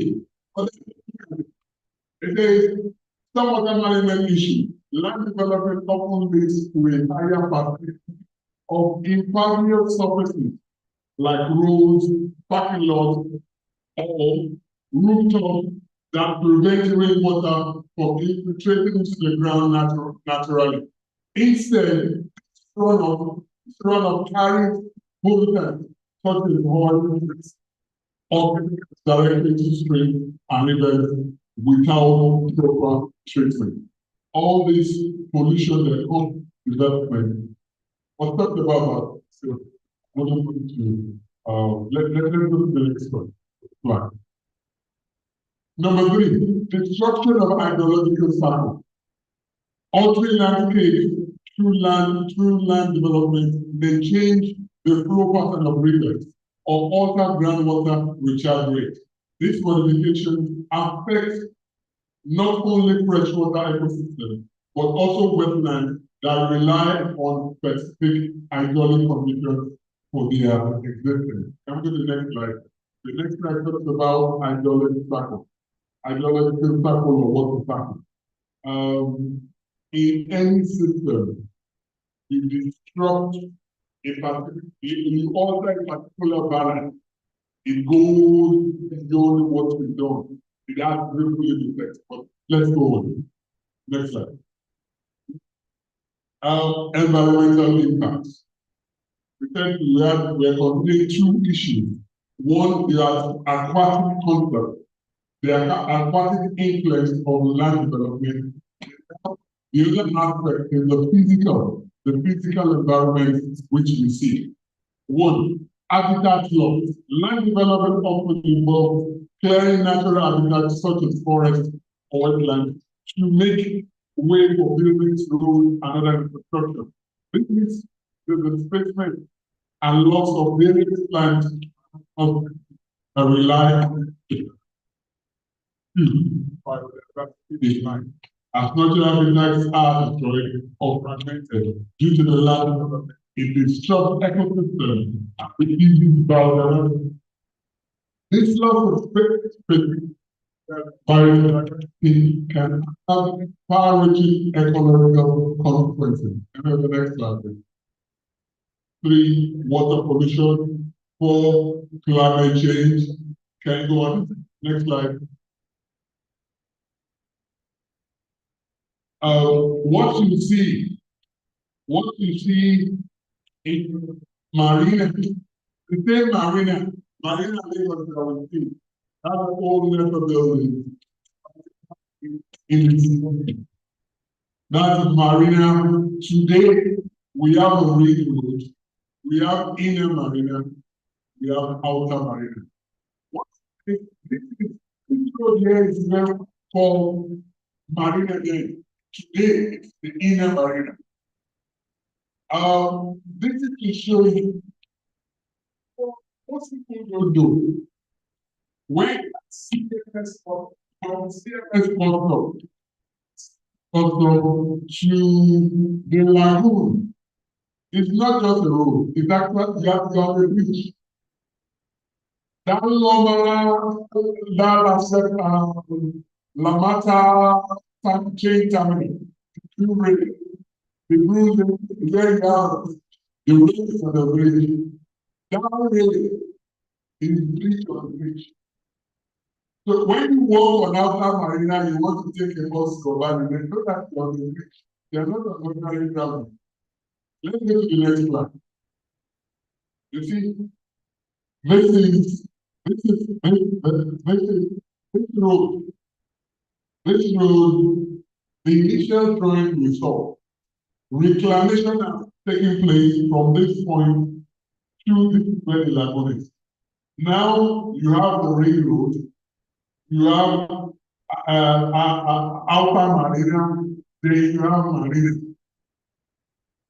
What we've been playing since 1990 to date, more than 140 meters. If you consider the whole stretch from the stadium to where you have the bank on marina, the reclamation that has taken place there today. Look at all this. You have campus, you have bridges, you have you have and not cable that can back at the harbor there. If you look at it aesthetically, development, these are all development and how it affects the physical environment. Can we take the next slide? Remediation. This is where we'll be talking more. Remediation, which is the way to go. Can we get the next slide? What is going to mitigate the impact on aquatic life and the environment caused by land development practices? Various measures are employed to implement stormwater management system as sustainable drainage system. Sustainable drainage system. This is a nature-based approach to control urban flooding. Nature is linked to the of futures sorted. What are the futures? The sustainable urban drainage. This is a concept that the Ministry of environment, Office of the Statistics will be propagating for over 5 years. And I want to thank you, Roche, for giving us the opportunity of propagating, letting the world, letting communities know our line of thought to control flooding in Lagos State. Sustainable management system is simply ways of trying to copy nature. What happens? I know the ideological side of some slides back. Water falls from the ground. It hits the ground, it infiltrates into the ground, before it gets to the depth where you have to find. It passes through what we call filtration. Gbogbo àwọn ìdọ̀tí tó wà nínú omi yẹn, ilẹ̀ àti bá wa ṣẹ̀. Bàtà ìjọba máa dé ibi tí kọ̀ǹga wá omi kọ̀ǹga dáadáa kù láti di omi dáadáa. So on its own, those are nature. And what sustainable urban drainage system tries to do is to copy what nature does. Sustainable drainage system is known. I think we've been doing directly or indirectly. What are the features? There are different phases, different types of sorts. Next slide. Dr. Sewak was talking about what most of us do. I'm guilty of it. What most of us do is slap our environment. Once you build it out, the roof. Once you have a roof over the building, water cannot touch all the area that roof cover. All the water from the roof. Now it flows instead of going directly into the ground. You stop that natural flow. So how do we do? What stops encouraging? Don't just like if some people's houses is mass concrete.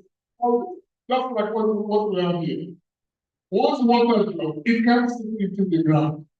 So sustainable encouraging having not just pour concrete, not just pour concrete entirely into the old room.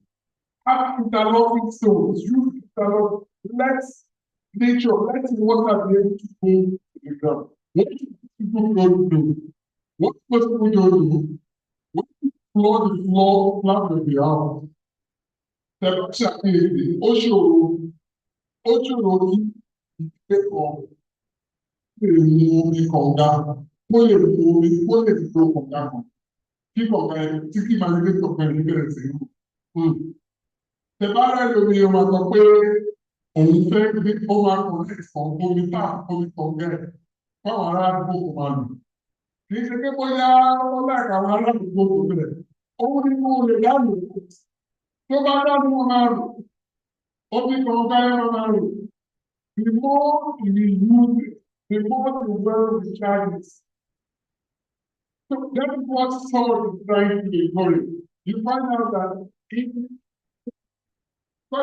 you should use, don't just use mass concrete, don't use mass concrete, use permeable surfaces so that the water will slip into the sub aquifers and the world user. Areas where you have all mass concrete like that, you have bubbles. So the next one is what you see is this is we have swimming. It's like a drain, but we have weeds, grassy holes, and allow permeation. Another one is the roof water. Instead of these are not really practical. You have gutters in your roof. You can collect the water. You can collect water in the surface drum. You can reuse it. Wash your cars. Can we go to the next slide?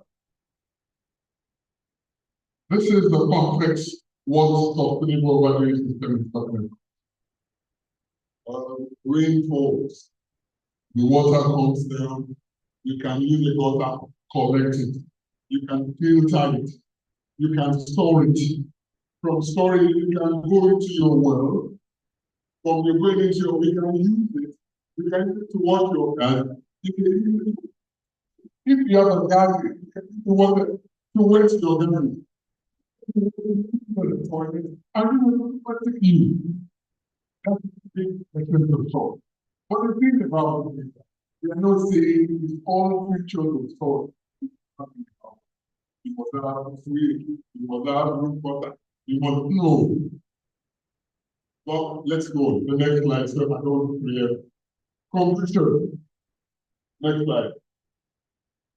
I want to go through these conclusions and I'll explain each in detail. As human population increases, individuals and collective aspirations to compete for the ever scarce land space will continue to increase. Towards this end, it will be appropriate to one, conduct statewide geological analysis to establish traditional sort standards required for land development. You have the protection of sport in different parts of the state. You within that conduct geological survey, which of the thought features is most suitable. Some areas close to the lagoon, close to the rivers, are in community. You can't say you want to store water on the ground. The water table is wide. So in some cases, you are not expected to be going on the ground. There are other features of salt that you can practice. That standard is. So if you are staying in Alimoto, Alimoto is about 40 meters above mid-sea level.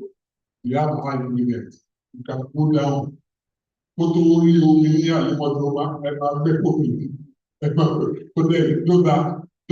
those policies set to geological government confirm which will be most suitable for each of the divisions. Two, create intensive advocacy on the need to adopt appropriate source features and not necessarily all in a single residential community. Advocacy, that's what Rotary is let the people know, let the people think about it. We are not asking, yeah, I want to call it because we want to be self-compliant. Within whatever it is you have, it can be self-compliant, choose the feature that is most suitable for you. Three, institute necessary monitoring enforcement and compliance agency for salt and for salt. You must have a monitoring agency. Someone must be responsible to make people comply, to make people adhere to standards. There are international standard manuals for salt. We import at quality level, we can adopt those manuals, international standards, adopted for our own local needs. And lastly, the general realization must be that the aesthetic that comes along with land development must be sustainably controlled. People time. All those fine things, fine bridges, fine roads, fine buildings. We must always have behind our mind how much destruction are they doing to the ecosystem, both the aquatic environment or the physical environment. And if they are going to, if the destruction is inevitable, how do we compensate? There was a policy in Lagos State, tree planting, climate change. When you do development, there was a time they said, if you cut a tree in Lagos, you plant 4. Do development. If a tree must be cut, then you must plant 4 that will replace it. So we need bridges, we need good roads, fine. But you must replace whatever it is throwing. That is what they call sustainability. Dr. Stephen find that achieving your generational aim without disturbing the benefits that will be accruable to generation yet to come. Thank you very much. Yes. Yeah, this is a very good speech. I really enjoyed it. Thank you, sir. Do we have anybody with question? While we are waiting for that, I have a question for you. I have a question for you. We all know what the highlight is in terms of water, when it comes to water, what they face over there when it comes to water. And we see a lot of development springing up on the island. I know that people to wash your car on the island, see the kind of water they use for water is very expensive in the island. So I don't know if there's anything that the government is doing in this regard. Then again, looking at what you guys did that look like the package, towel and all that. Are we expecting any dangerous thing coming up, or are we safe? Thank you. I don't know how to think. Thank you very much. Without necessarily being an alarm, this is fine today.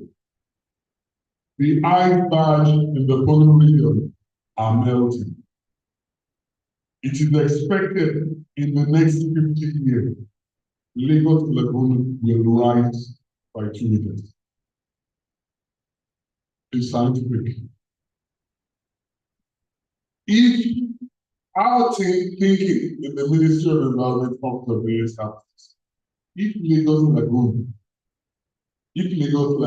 rises tomorrow by 2 meters, what will remain of Lagos Island? What will remain of Victoria Island? What will remain of the Great Lake? If it happens tomorrow, what we saw in Dubai, these are return period issues. These are return. What happened in Dubai was expected 100 years ago. 100 years ago. It's happened last 100 years ago. But then these are all engineering challenges.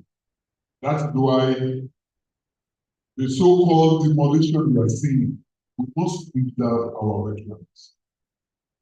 When you have high, heavy downpour, those wetlands are like, I was able to go well too much into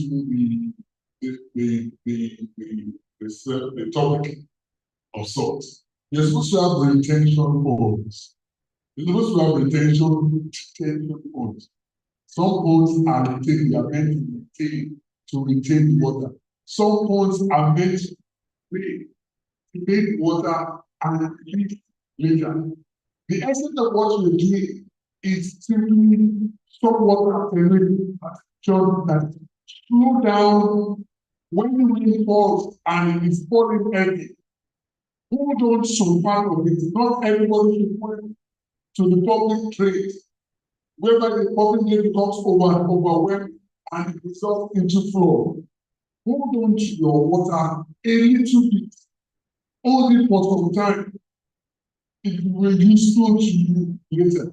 But the issue of Lagos rising by 2 meters in the next 3 years is an engineering challenge. And as long as man is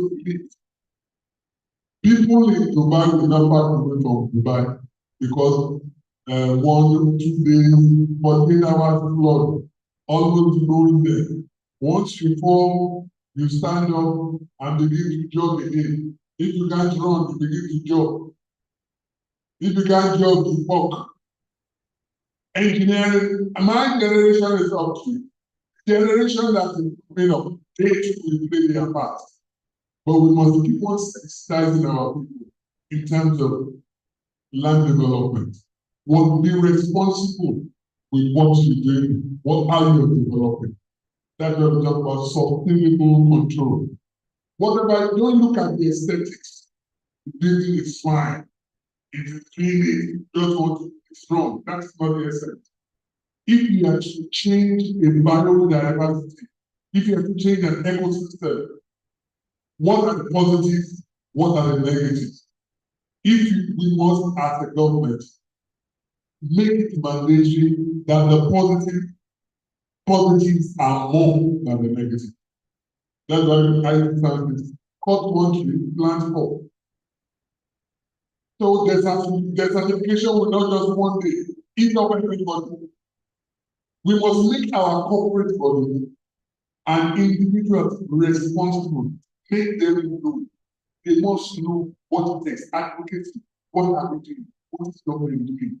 It's not the government that is thinking alone. The people must know what government are thinking. You are welcome. You continue to regarding the you have another question. Thank you very much, Mr. Olatunji. You know, when somebody is speaking with passion and is talking from an inspirational perspective, you can see the passion. Now, my work, and when the theme for this year's World Environment Day talks about desertification and all that, all right, we chose to think to speak to our own situation. We don't have desertification issues, but we have flooding. We have a tendency that we might wake up one day and not find the land to cover them. But one part of it that bothers me is our behavior towards the land. If you look at our drainages, they are all clogged. Every day you see local government workers, they come, they excavate, they give it their rent to come and push it back. It's a challenge. What can we sustainably do from government perspective to begin to change the paradigm of people? That's why we went as far as bringing out people in the markets to hear that all those polythene bags they are using, all those disposable bags that before they will buy 1 cup of garri, they have used 5. That is ending somewhere. And I think there's also a theory that in 50 years' time, there will be no fish for us to eat if we don't stop. So can you speak briefly to it? Just in a few seconds. Thank you. Thank you, ma'am. On the issue of waste collection, like madam, what the Lagos State government has been trying, what we've been doing, the resilience offers, Lagos State resilience offers, and what we're doing is simply advocacy, community resilience. Let the people take ownership of government projects. Let the people take ownership of government. Go to them, talk to them in a language they understand. Communicate to them, let them be part of all those projects. If people stop seeing trains, roads, channels as government channels, àwọn ìjọba ọlọ́pàá wa lówó. Now the train is really it's meant for their own benefit. Do this, the government has started resilient again. Go from community to community, talk to them before you start the project, doing the project, at the completion of the project, engage them. We tell them no. These are the implications. And we are even having training camps within those communities. We are working within the community to be our cleaners. Those who manage in other circumstances, we call them FR. They put on those jackets. They are the ones entering trains, cleaning trains. These are members of the community. We talk to them, we talk to the people. When we bring new projects, we don't just generate projects and allow them and go and tell the people. We engage them what we need, what we are doing. If your contractor is going to start work there, if we are demolishing, any structure, any legality, or we are separating them as we technically need the word. If we are separating structure from an illegality, what we do, you should notify them. Before all this demolition will bring the government over 2-3 years, they will inform. But we keep on, we know about it, we keep on talking to them, and we know there will be a change. That's the. Thank you so very much. Mr. Lapinji, just step forward so we can appreciate you. But appreciating it does not mean you should leave, because it does not mean you should leave, because we still have to glean from your knowledge in the next, will soon be done in the next couple of minutes. And so this is the Rotary District 9110, Create Hope in the World. That's our theme for this year. This is an appreciation award presented to Mr. Bilola Olatunji as the guest speaker during the 2023-2024 Environment Program, given this day, 25th of April 2024, courtesy supporting the Environment Committee 2023-2024, with our message, Save the Planet. We will never get tired of talking about this planet, how to save the planet.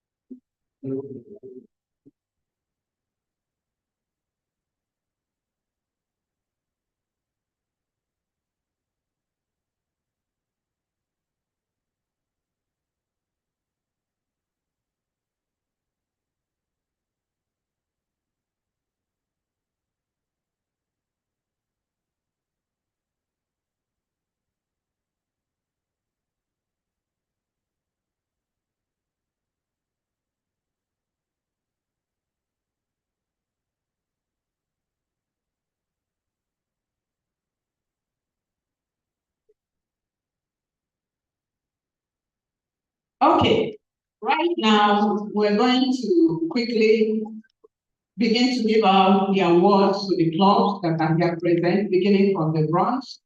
Rotary Club of Ikorodu Golden, if you're here, please pick up your certificate. Rotary Club of Ikorodu Golden.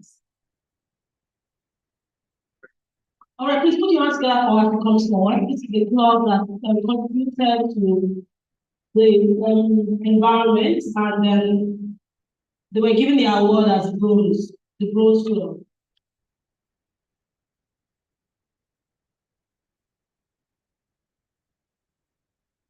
All right, so the next club we have, the president is here, and the president is not here, a representative.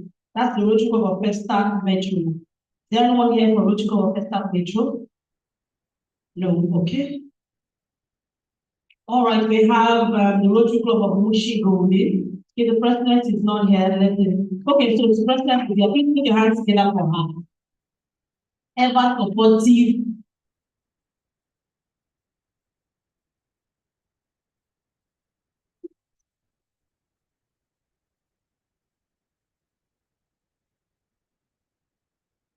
All right, so we have the Rotary Club of Oregon, a representative.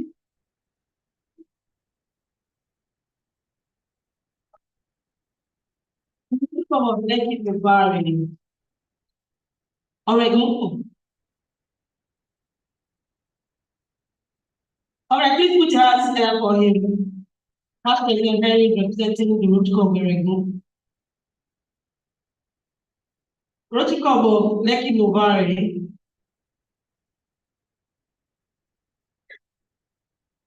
Please put your hands together for her.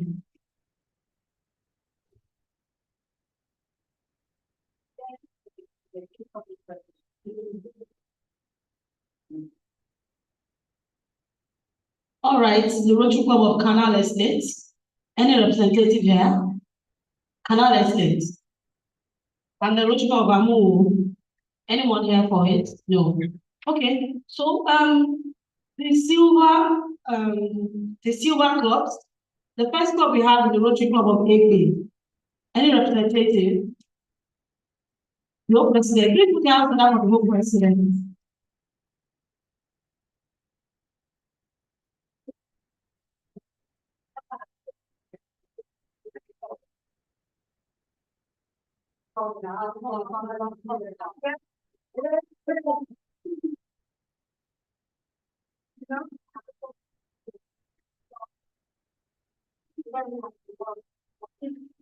One club that shows a lot of interest in environmental issues, and I want to say thank you so very much.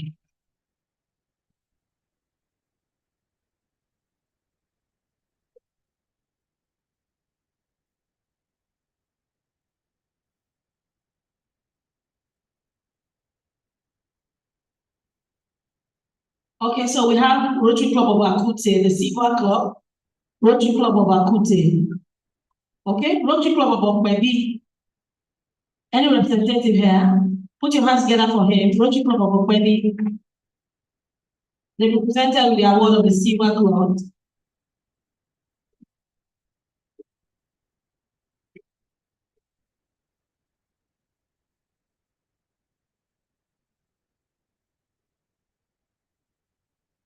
Rotary Club of Otta. Rotary Club of Otta. Okay, the whole president. Please put your hands together for the whole president.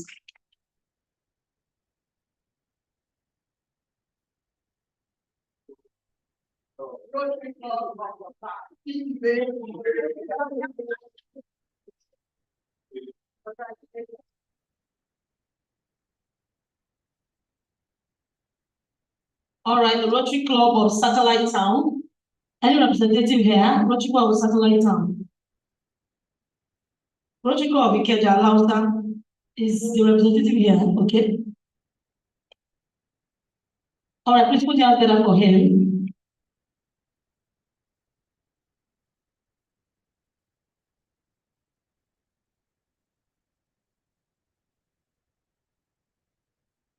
All right, the Rotary Club of Lagos Mangrove Estate. Any representative Lagos Mangrove Estate, okay? The Silver Club or Rotary Club of Mangrove Estate.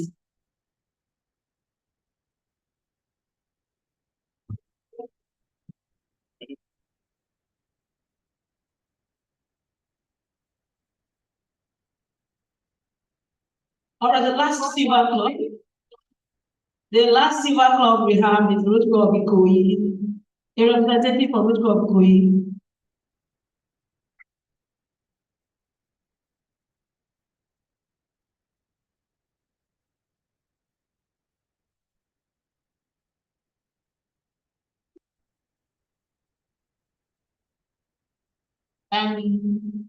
You know, my problem with the high table is that they are very easy people, and once you let them go, they want to run. And I don't want to be an offer. I don't like to be an offer. I like to have parents around me. So can I crave your indulgence for another 5 minutes before you speak to me? Thank you. So let's take the first set of ambassador awards.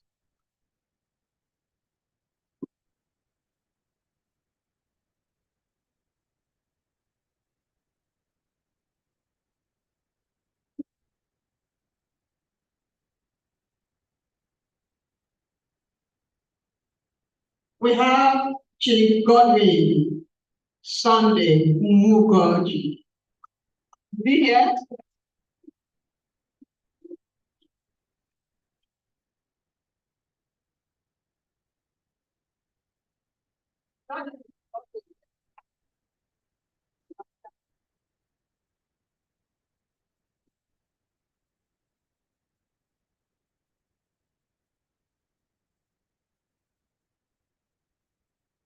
We have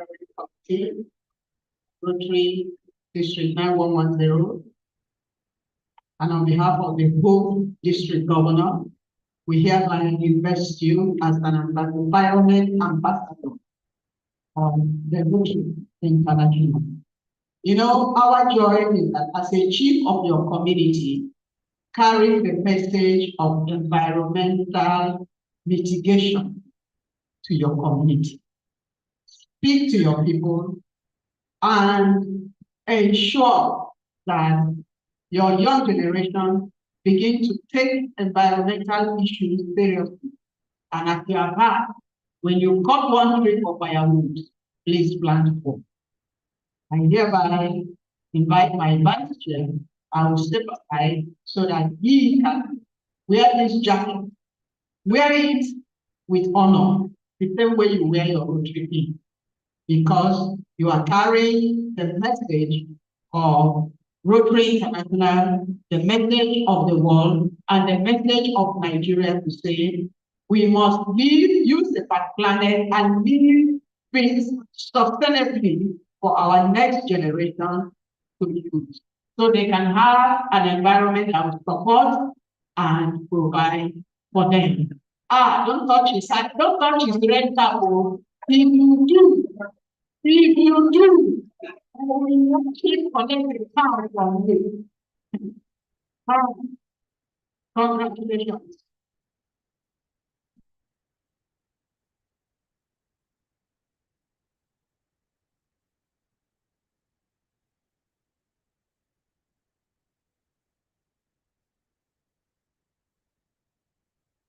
Please don't go because we will have a group photograph. Yes, please. Chief Hygienist C. Onyekwe. Is the chief around? Huh?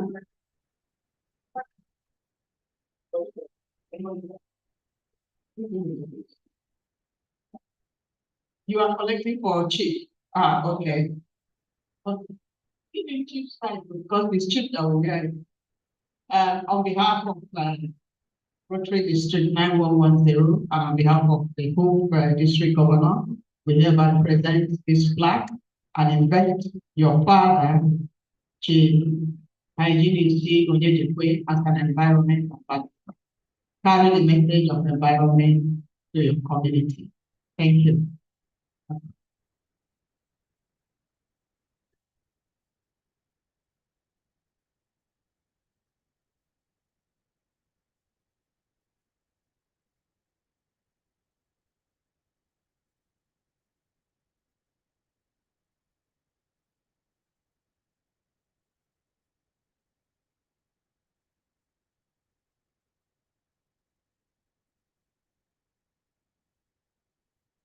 Past President Adetokunbo Ademola Soluade.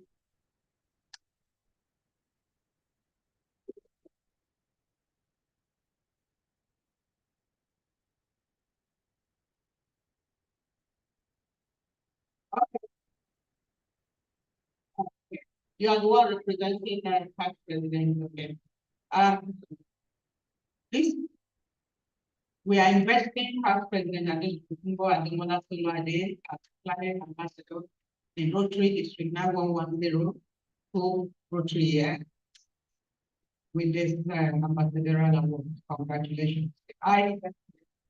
He should, wherever he goes, he should remember that he is an environment ambassador and must carry the message of environment to every look at of this community.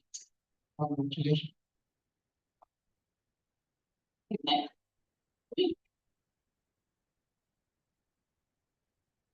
President Kennedy spoke back in. Is he here?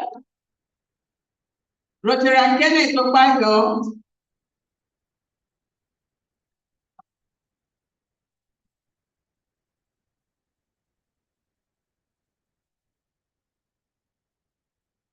Rotary Jacob Akwedi.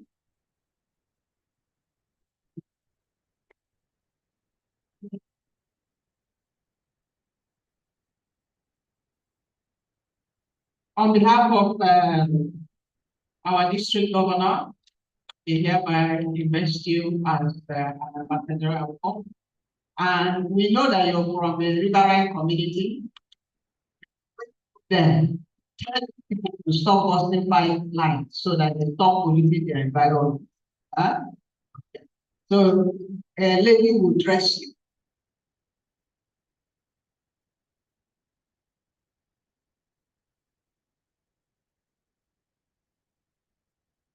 Okay.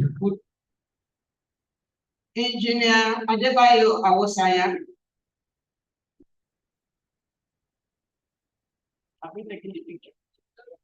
Go.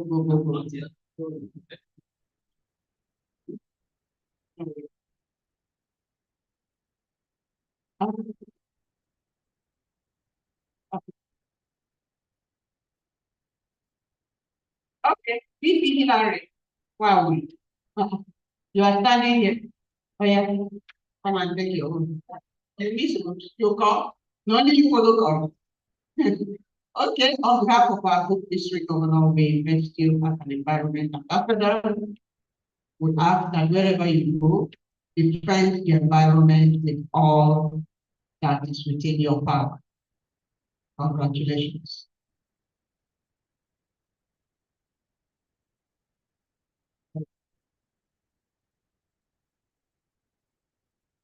Okay, we are going to pause that. I have requested for clubs that are here in the gold category. I have requested the district governor to present your own award. So please be a little bit patient while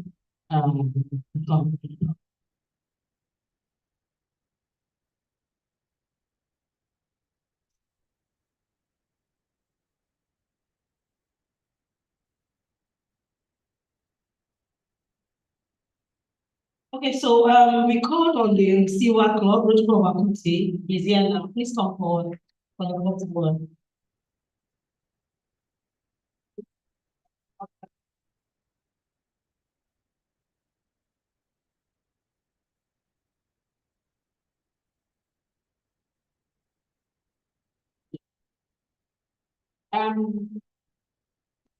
I have to ask you to invite our guest, one of our guests who has a very important message to give to us. And our next guest is a Rotarian, so he's staying with us. He is my husband, still afternoon. And so, no as the boss can you today. So, good afternoon, you are here with me. Thank you. Thank you, my chairman. For this junction, I want to invite to the podium the representative of the Honorable Commissioner of the Ministry of Environment and Water Resources. At the same time, he is the national chairman of Nigeria Institute of Environmental Engineers. Engineer Nureni Adeboye Guyemi.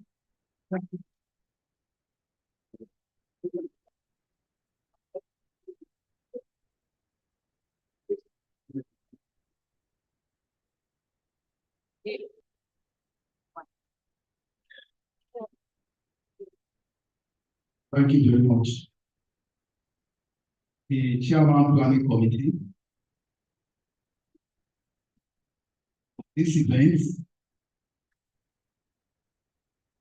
members of the Rotary Club, members of the ITU, the Yaloja of Ikeja,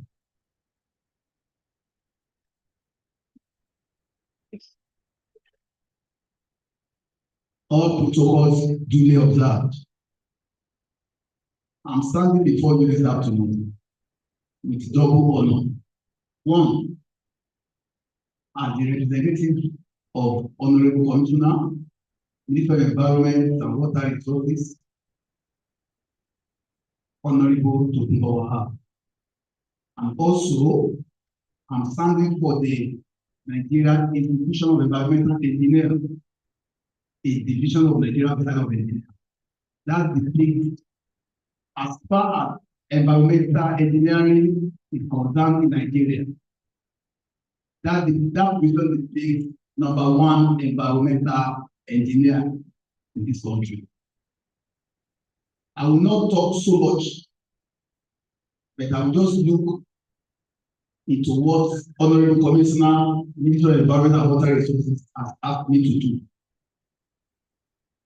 When I was preparing for my speech that I wish to deliver here today, I was called from the office that I have to represent him to come and see what the Rotary 910, what they are doing.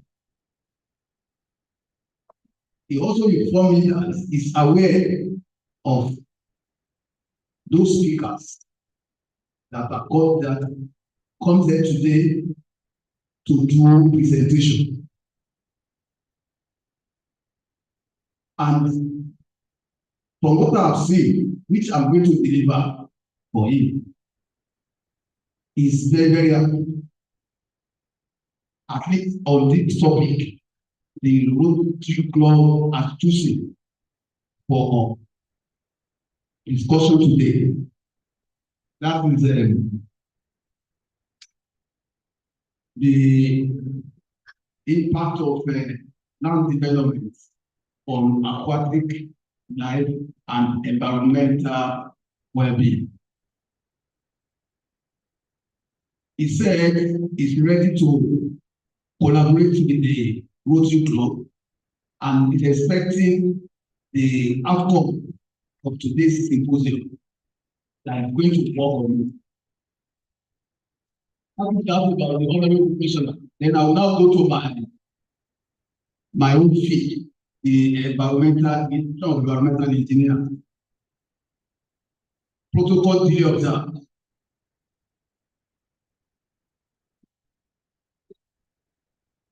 It is with great delight I appreciate the organizers of today's lecture, the 9110 district, Rotary International, our keynote speaker, Dr. Sojinu O. Director of Environmental Assessment, Minister of Environment and Water Resources, Lagos State. The guest speaker from the Lagos State Minister of Environment, Office of General Service, Engineer Ibilola Olatunji, FNSE, FNIA, Director of Training Project Plan, the representative of TM Noma,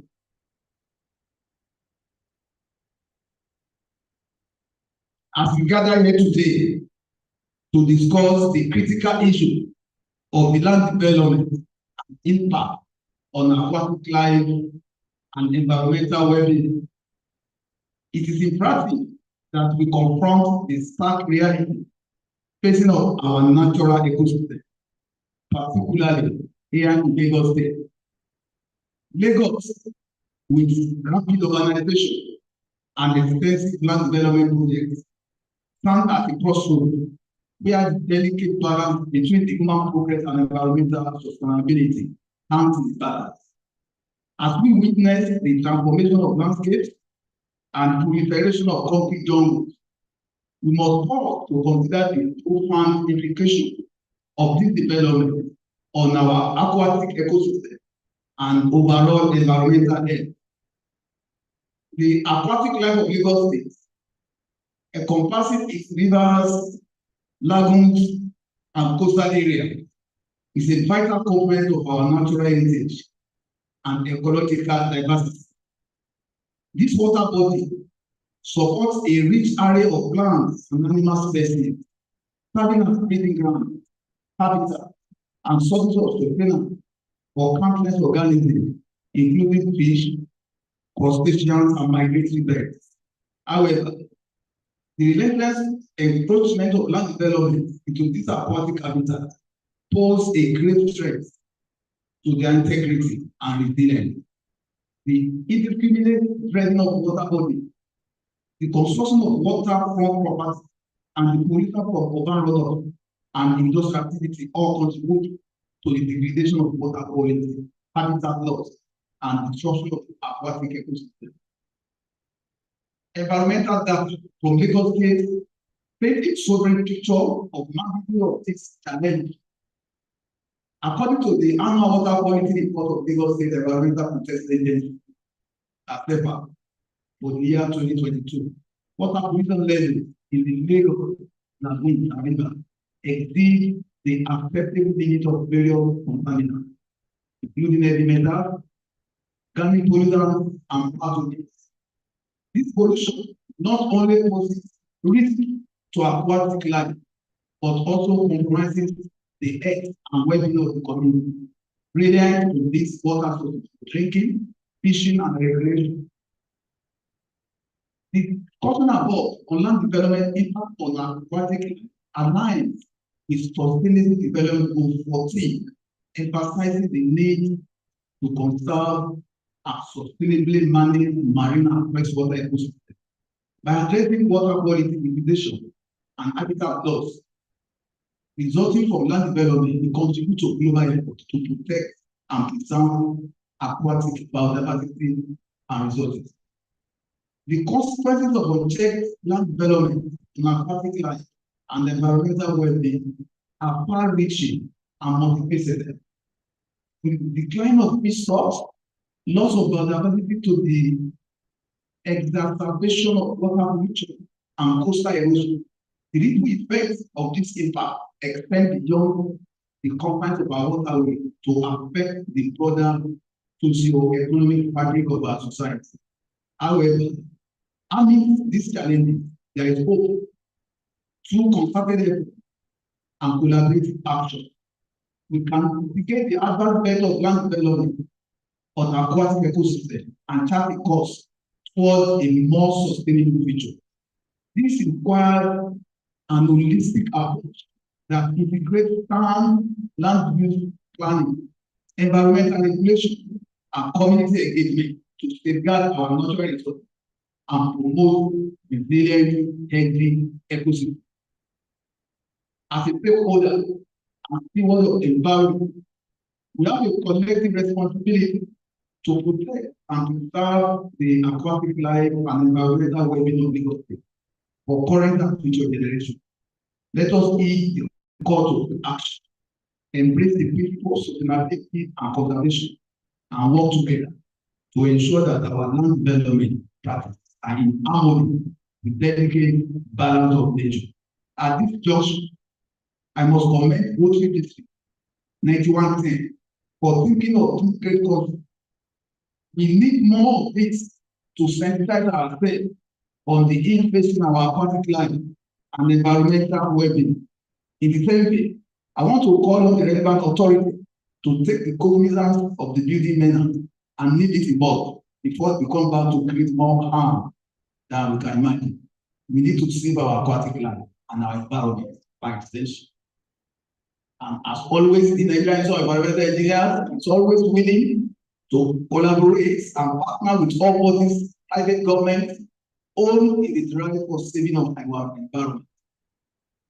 The Nigerian Institution of Environmental Engineer, NIE, is a division of Nigeria Society of Engineers established in 1991 to provide environmental solutions to issues relating to technologies, equipment, and services to the three bodies of the environment: the air, water, and the land. The advancement of professional development, especially engineers, as well as gathering necessary support for the execution of environmental policy for sustaining growth in Nigeria. The Nigerian Institute of Environmental Engineers, under my leadership, through the Lagos State Charter of the institution, is ready to work in hand with Rotary District 9110 to achieve a set of goals and more. In closing, let us draw inspiration from the word of Richard Chastain, who famously said, "In the nature, nothing exists alone." May we remember that our actions today shape the world of tomorrow, and let us strive to build a future where land development coexists harmoniously with aquatic life and environmental well-being. Thank you for your attention.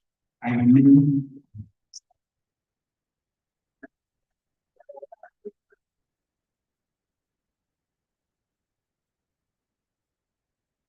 Thank you, sir. We sincerely appreciate your time and speech. Do we have any question for you? Thank you.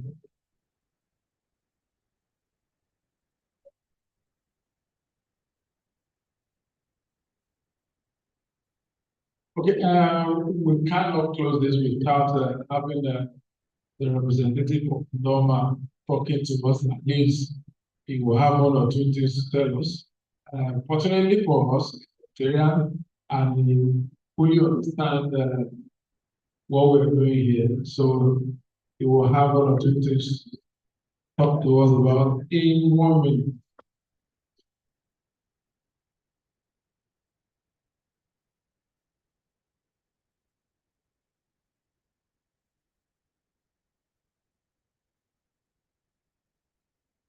The representative of the Honorable Commissioner, Ministry of the Environment and Water Resources, the guest speakers, the Chairman, Environment Committee, District 9110, Iyaloja General Ikeja, distinguished ladies and gentlemen, please permit me to stand on the existing protocol to bring you good tidings from the Managing Director, Lagos Waste Management Authority, Dr. Muyiwa Gbadegeshin, who is unavoidably absent, is right now on very important official engagement outside the country. So my name is Jimmy Odukoya. I'm the head of monitoring and compliance for Loma. A lot of people outside of Loma, they don't like seeing me. I will explain why. Because I'm like policeman for Loma. So if you don't do it right, it's usually me that will come with my team, and that doesn't always sit right. Nakoboko. So Loma has evolved from what we used to know it as. When we were very young, a lot of parents would pray that their children will not grow to become Akoli Ebebe. Let me say that in a way you understand. You pray that your children will not be packing dirty for people. But today, the Akoli Ebebe are riding Benz. So Akoli Ebebe has turned to gold. So our perception from African perspective is that waste is for the downtrodden, is something you trash. And that is why we grew up believing that our refuse is for the backyard. Some people even dig pits where they put it and burn. But as we evolved, the practice became modern, and we have to abide by international best practices. Today in Lagos, it's a crime, very serious crime, if you put your refuse at the back of your house and set it on fire. You can't burn refuse in Lagos. It is even wrong to give your refuse to Aboki to go and dump for you. When we catch the Aboki will bring us to your house. There are so many reasons why the state is fighting towards ensuring that waste does not go to the wrong hands. Waste should be taken to the dump site. If you discard your waste improperly, for instance, you are traveling in the vehicle and you just eat biscuit, you just throw it out, or you eat granite, you throw it out of the car. Some of these little bit of things can be carried by wind into the drainage. If it's not carried by wind, they are blown during erosion. When it rains, it goes into the drainage. When these drainage are clogged up, when they are blocked, it brings problem to the road. The road that the government created with several billions of naira can easily get messed up when the drainages are blocked and flood cannot go through them. The flood that comes on the road, on the asphalt, as the tire of the vehicle grind it, it breaks up and it becomes something else. This is how improper disposal of waste can gradually build up to become serious nuisance. Today, Lagos State government, Loma, you will see us cleaning the road every day. we have sweepers. A huge volume of money is expended monthly paying our sweepers. We have over 4,000 people engaged statewide that are paid to ensure that we have a clean city. Apart from that, government has also moved further to be removing waste from the lagoon. The water body is so clogged up with refuse that even the fish we eat is no longer safe. The problem with our aquatic life now is that the waste can easily find their way into the stomach of the fish. It can cut the life of this fish.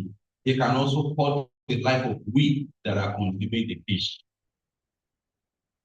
A lot of these things are like, we do them carelessly, but there are some people that knows the implication of some of the things we are doing, and they are continually calling our attention to it.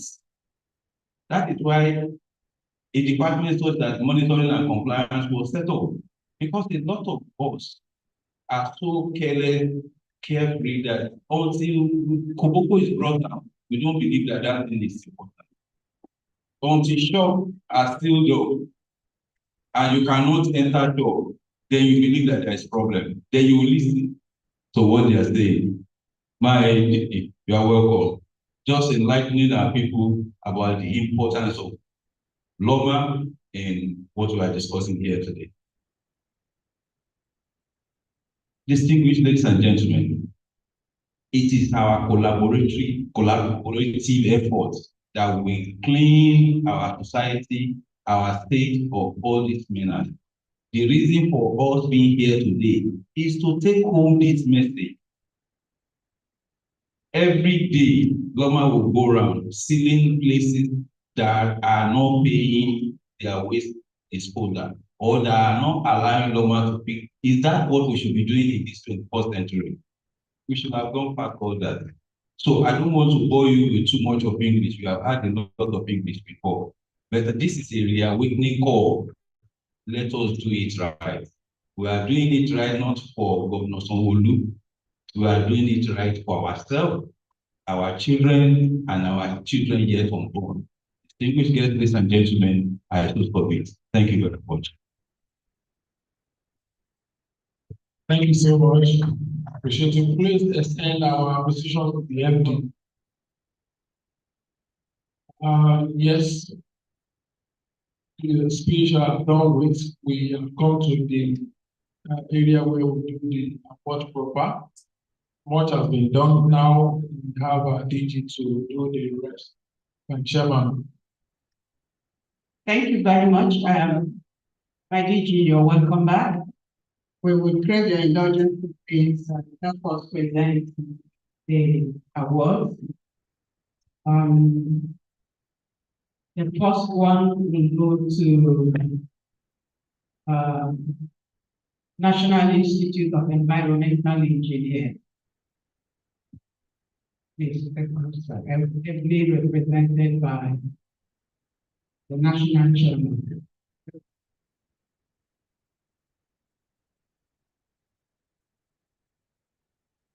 Thank you very much, Mr. Chairman. It is my honor to present this award of appreciation to the National Institute of Environmental Engineers, ably represented here today by the Commissioner of Environment, for your outstanding support to the environment. This award is given this day, 25th of April, 2024. Congratulations.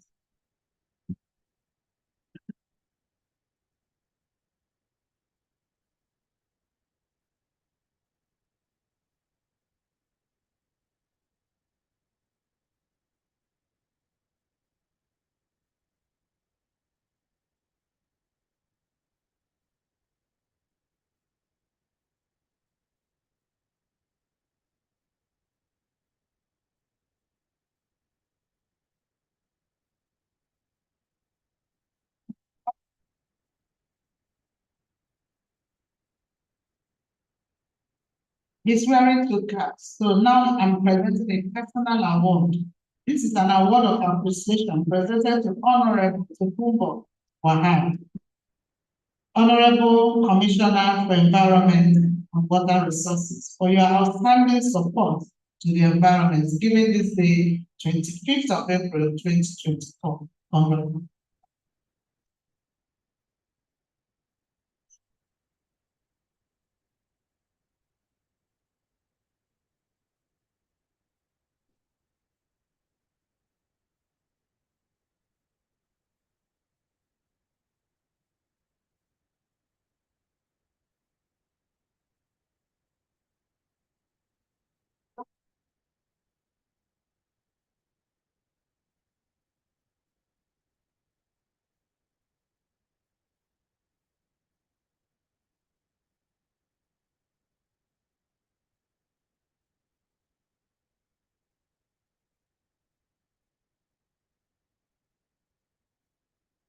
We hereby present this award of appreciation to Alhaja Adia Abena, Iya Oloda, General of Ikeja, Ikeja local government area, for your outstanding support to the environment. Thank you so much. Congratulations.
Club of Baby.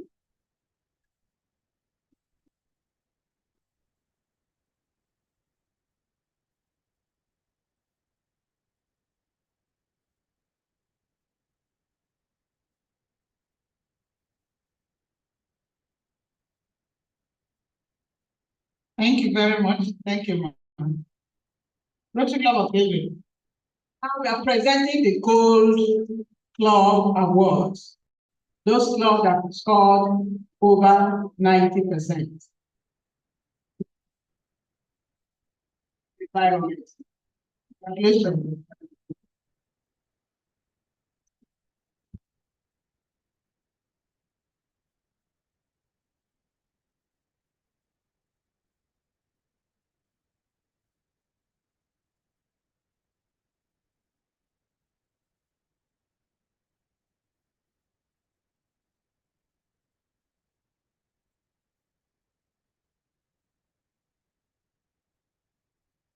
All right, representative from the Rotary Club of Oshigode, the whole president is here.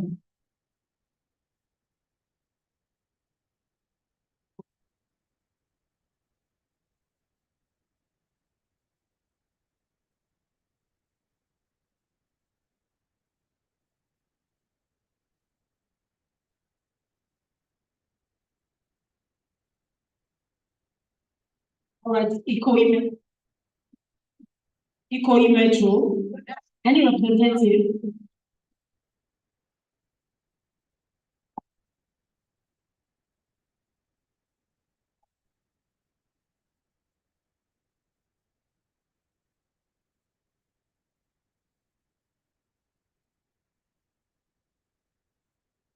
Rotary Club of Maryland, any representative from the Rotary Club of Maryland?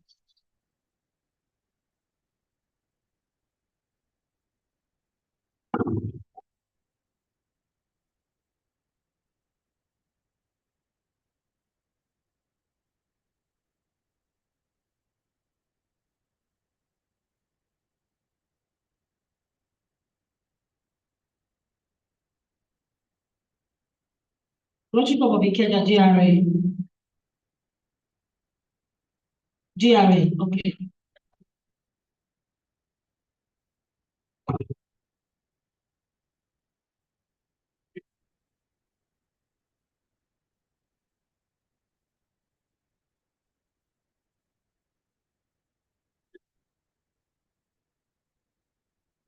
Rotary Club of Greenfield, any representative? Bagada.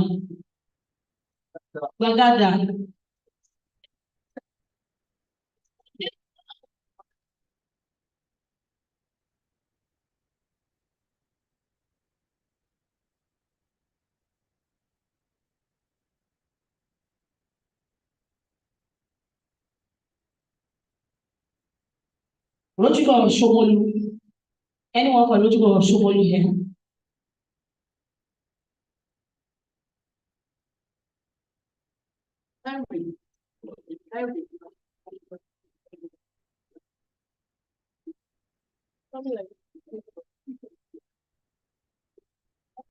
Bring me down.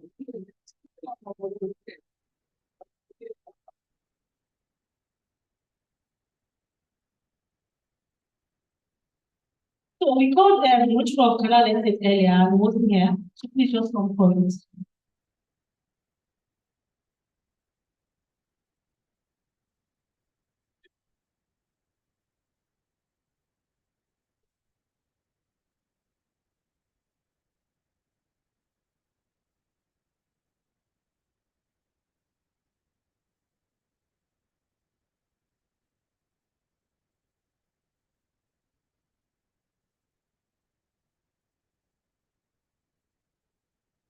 The next is the concluding part of the ambassador, not so much. So we invite Rotary and Gloria Ono. Rotary and Gloria Ono.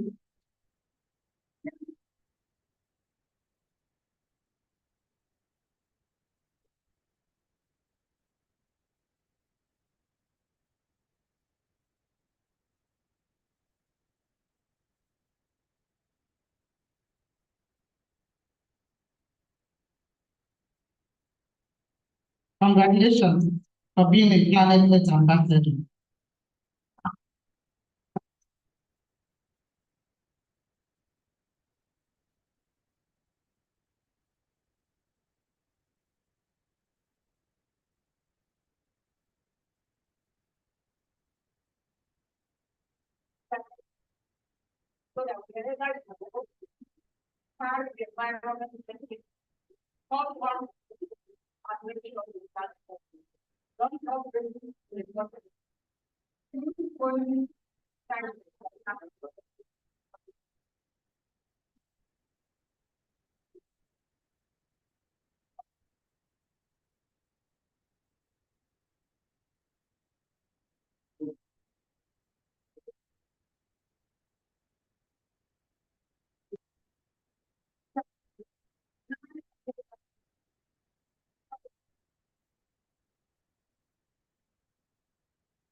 So this is our chairman, former mighty. Past President Delight Sunday, Alichu. The wonderful woman who has put these strong people together.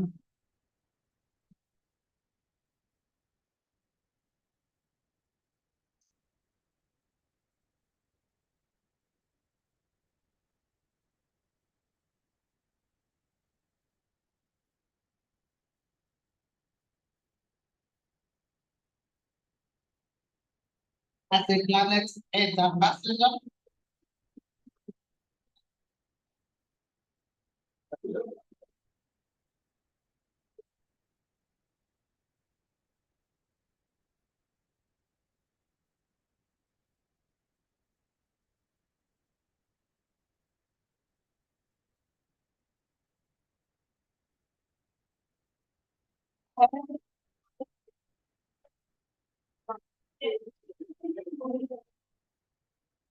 This one is for VP Adekunle, the engine house of the committee.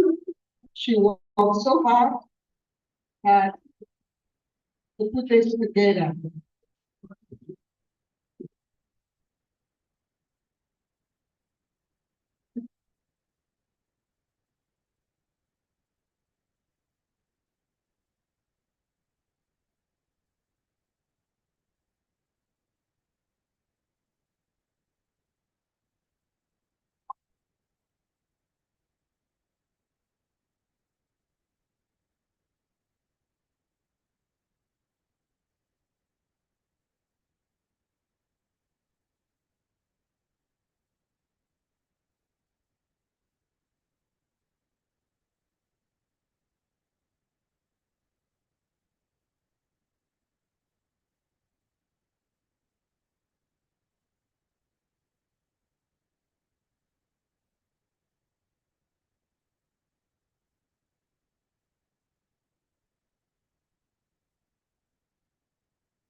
All the ambassador representatives, please come forward and do photograph.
You know, they said, when a man works well, you tell the man, thank you.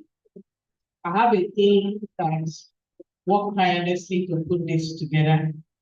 Initially, we thought it was not going to happen, but it has come to pass. So please, I beg you to give them this plan to say thank you. VP Hillary. The next set of award now is to appreciate the committee that has put this wonderful job together. They have done well, tirelessly, day and night, to make sure that this comes to fruition. Thank you for being there to serve and to help humanity and our environment. Thank you very much. Award is given to VP Hillary Nwawulu from the Rotary Club of Lekki, America.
Please, is there a representative that came to receive award for someone and we have to call them? No representative. All right, we've reached the end of today's program.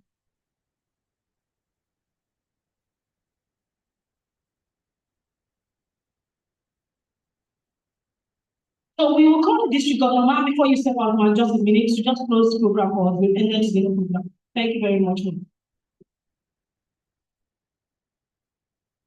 My home presidents here present, the chairman of Planet Earth, vice chairman, noble committee members, my SA, the young order, I greet you. And all the people from the market, local government area in Kenya, and here, I greet all of you. And I thank you for waiting patiently to the end of the program. It's been a wonderful day. It's what we do to touch life and touch humanity. It's what we do to help our environment. I'm sure we all have learned something today, and we have gained something as we are going home. So I want to, on this note, say thank you to all of you for finding time to be here with us. This program could not have been a success without your presence. Thank you for coming. God bless you and lead you back home safely. As you continue to join hands with Rotary International to create hope in the world. Thank you. Thank you. I want to also appreciate the committee that put this together. God bless you all. You have done a wonderful job. I have your jackets as the ambassadors. Continue being the ambassador and propagate the goodness that we have to save our planet. Thank you and God bless you. The media team, I thank you. Any program will not be successful without you, because you're the one that enables us to create history and keep memories of the events that we have had. Thank you for being here today and for supporting the environment. God bless you. Thank you to the medical outreach, the doctors and nurses that are there. I greet you for this wonderful job you have done today. Thank you for being here. Thank you. God bless you all. The interactors, I greet you all. Thank you for being here. And God bless you. Thank you. Thank you very much, my district governor. All right, we really appreciate all of you, the rest of you that are still sitting right here. I will call Vice Chairman of the committee, Pastor Florence Adesoye, to please take the vote of thanks. And before he does that, let me also say thank you very much for coming to this program. Thank you for attending. Like District Government said, I believe we have learned one thing or the other. Vice President Lawrence, please over to you. Thank you, Vivian. I want to believe that a lot of that has been done with the DG, but that notwithstanding from the property side, we are saying very big thank you to you all for having your time to do this with us. We appreciate you, we love you, and just like the messages they have, keep supporting the environment. Let's be aware of it. Very, very important. We don't have any other way. It's better for us to be aware. It's better for us to make sure that we keep it safe. Thank you so much. And I wish you journey blessing back to everybody. Thank you.